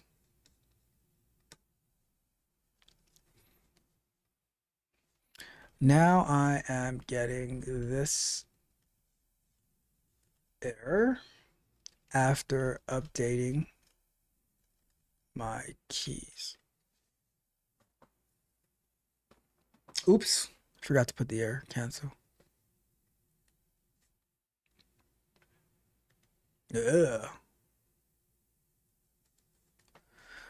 I'm getting this error after updating my keys. All right, let's put that. Let's see. I don't know. You ask users to restart to base again to load the new in. Oh, okay. That makes sense. Okay.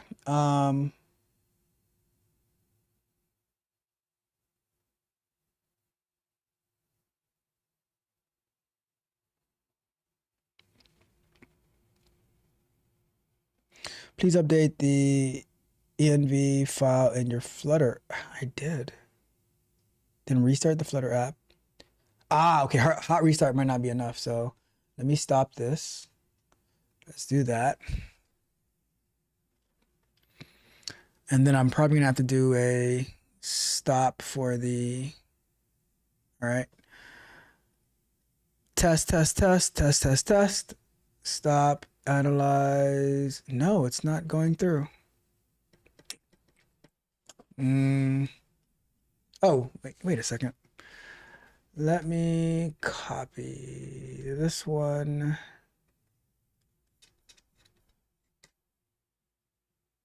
Into this one. And copy this one. Into this one. Stop the app. Run it again.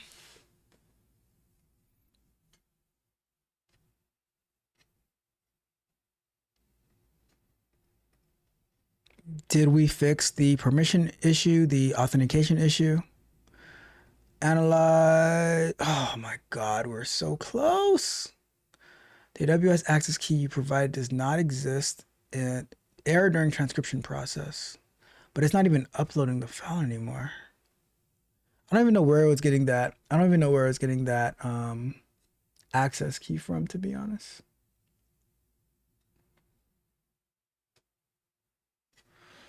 Oh, what a pity. So close.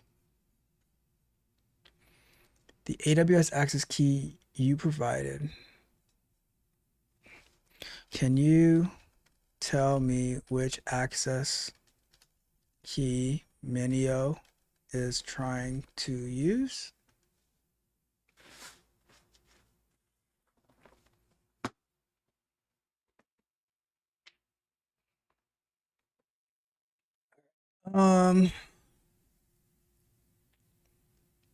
It is trying to use the one that we're looking at right now.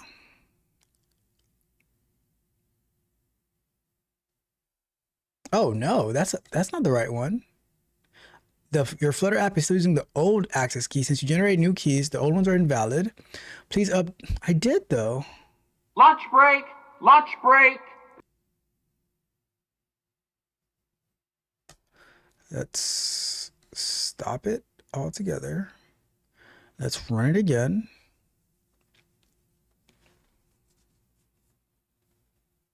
Because I have the new keys over here. Testing. Can you hear me?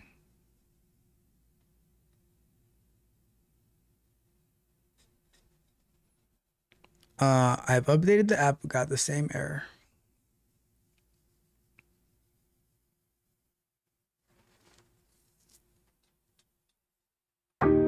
Oops, press the wrong thing. All right. Okay.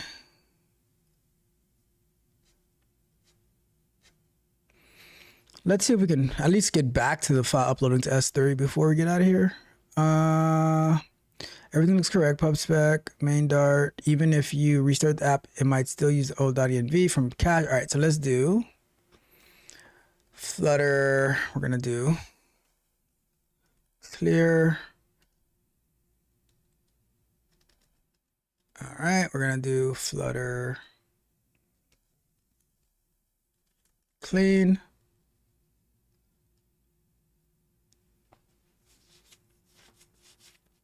All right, we cleaned it up, and now we're gonna try to run the app. Let me do one more Flutter clean, actually.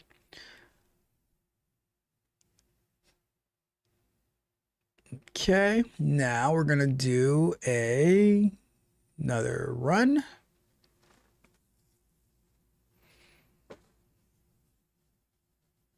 We got it working at one point, and then we lost it. We lost it.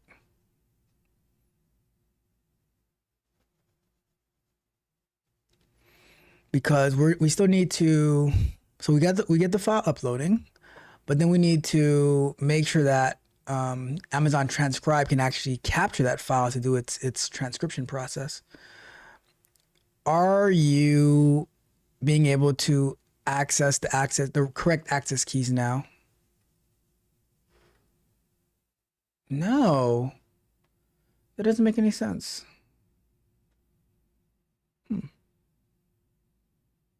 All right, so can you check which access key is being used now?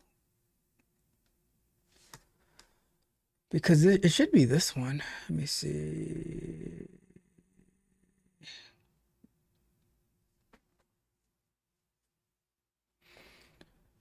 Let's see.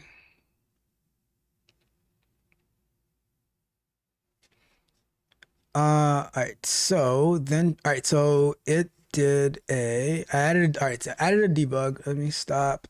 Let's run it again. Let's see if we can see which access key it's using now. And then we'll wrap it up. I wanted the S3 part to be working. It was working at some point. Let's see. Which access key are you currently using now? And we do analyze. It is still using this one. Look at that. It's still using this one. Let me see if this is in the code base somewhere. It is still in the code base. Oh, okay. So there are too many .env files. There's this one. There's this one. There is inside the app folder. Oh my God, there's an, okay, I see. Oh my God. That is embarrassing. So let's take this one. Let's take that one. Let's take this one. Let's take this one. And let's run it again.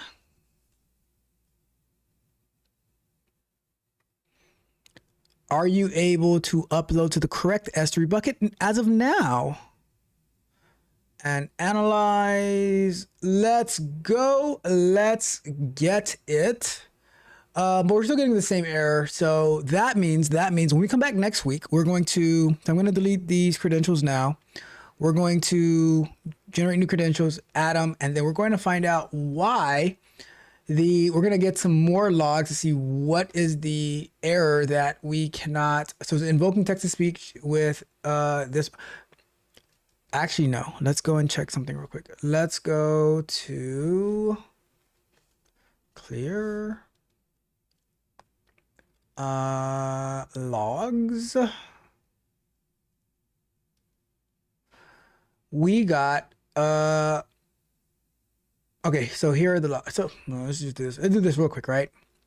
Let's do secret key has whites. All right, let's do copy all these logs right here. And we're gonna say I was updating the key in the wrong spot. That part is working now. Here are the logs from the edge function that is failing to transcribe. Let's go here and let's paste.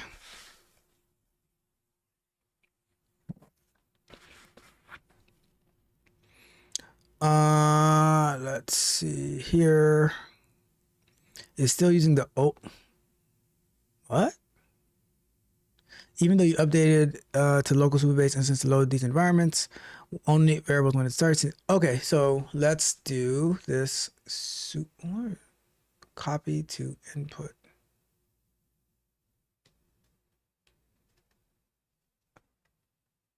Okay.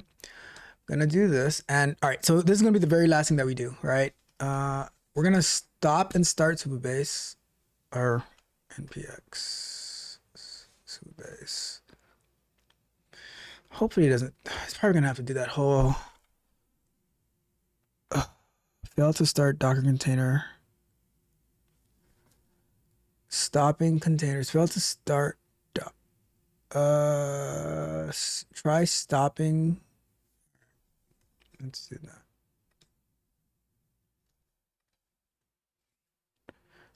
I know why. CD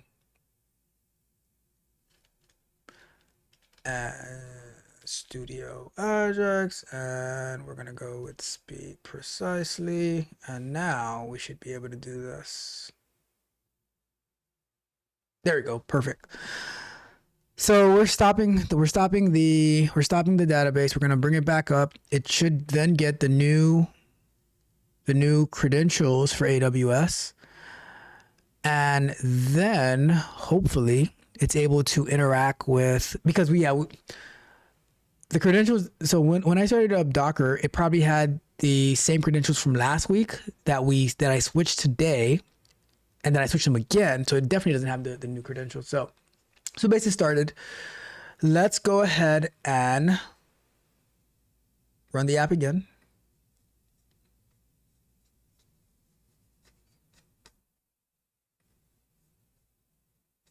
That's what the problem.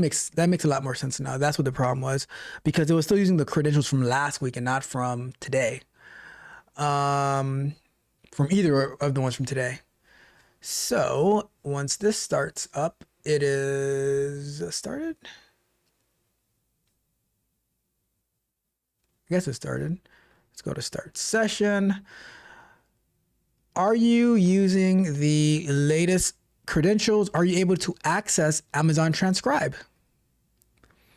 Analyze. Invoking speech with okay. All right. Okay.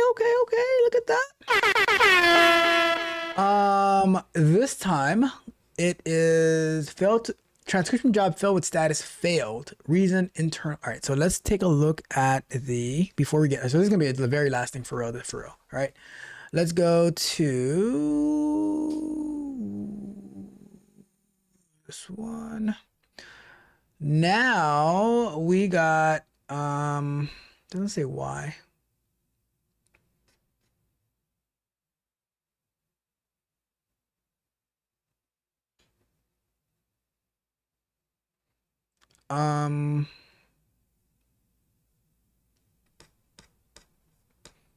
Let's just see why, and then we'll get out of here. So now I stopped and restarted Supabase. Now we got this error. So at least this will set us up for next week, but I'm not going to do any more development today. We're going to leave it at that. It's already 5:15 and we do have Scrum Night for my Tech Barbarians coming up soon. So add logging to print the failure reason from transcribe job. Oh, I really do want to do that.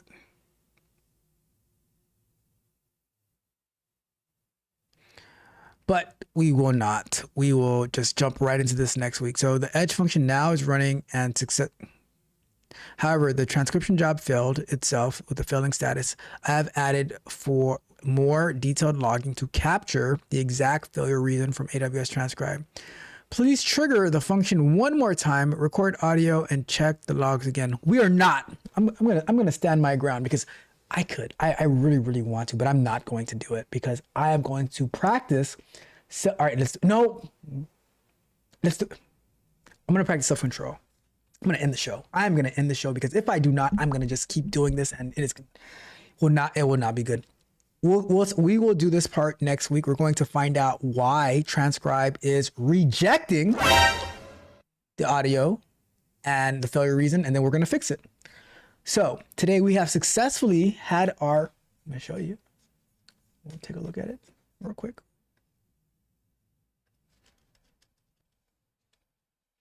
We go over here. We should have a few audio files here now. Look at that. We have our audio files being uploaded to our S3 bucket, the Speak Precisely app input. And now we just need to be able to get it to go to this bucket over here. Right access. When was this? This was just now. So something was able. All right, something was able to. So I think next week we should be able to get this part done. And once we can get that, then we can actually start to launch our MVP, where it's going to start giving you feedback. And then we can go forward with a roadmap of adding a lot more features. But hopefully around Christmas time, we might be able to get this launched. We shall see. We shall see. But that is everything for today. I am going to check the chat and then I'm going to wrap up the show. All right. Let's see. Junior said that I wouldn't tell them that God said no. I would just say it outright. He'll be like, hell nah. It is what it is. And Rod Brown says, so how would I download the Beloved Brother song? I will send it to you in the Discord. I'll send it to you in the Discord. Beloved Brother, not a bishop, Rod Brown. I'm going to send it to you today so that you, as you promised, will integrate as part of your live stream. Every single live stream, you are going to integrate the song that Junior Magnetar and I created for you, for our beloved brother, not a bishop, Rod Brown. All right. But that is everything. So with that being said, the first thing, if there's anything that I said that you think that I'm absolutely incorrect on, then please do me a favor, subscribe and let me know. Subscribe to the channel. Let me know. If you enjoyed the show, also like the video, share the video, subscribe to the channel, all right? All that good stuff. Leave me a comment. Let me know you enjoyed it. You know, I will be clipping this up and I will be adding this as part of our course series on how we figure things out using Gemini 3 Pro and make them work. We make them work, all right? Learning a lot about Tubebase, about Amazon Transcribe, about S3, about stop sharing my damn secret keys. All right, it happens. I'm gonna go delete it right now, actually, as we speak. Tomorrow, Candid Conversations. What to do with people's opinions. What to do with other people's opinions. That'll be tomorrow's Candid Conversation, noon Eastern time. Looking forward to see you there. We have Scrum Night tonight at techwithdraft.dev. Join in on the fun. Tuesday night, mobile app, time cost calculator, all that good stuff. See you around. I will see. I also have to post last week's Vibe Code and Chill inside of the Patreon, right? That is everything. I am going to get out of here. We have my guy, not a bishop, the beloved brother, Rod Brown says, great show. Thank you so much. And Junior says, great show as always. All right.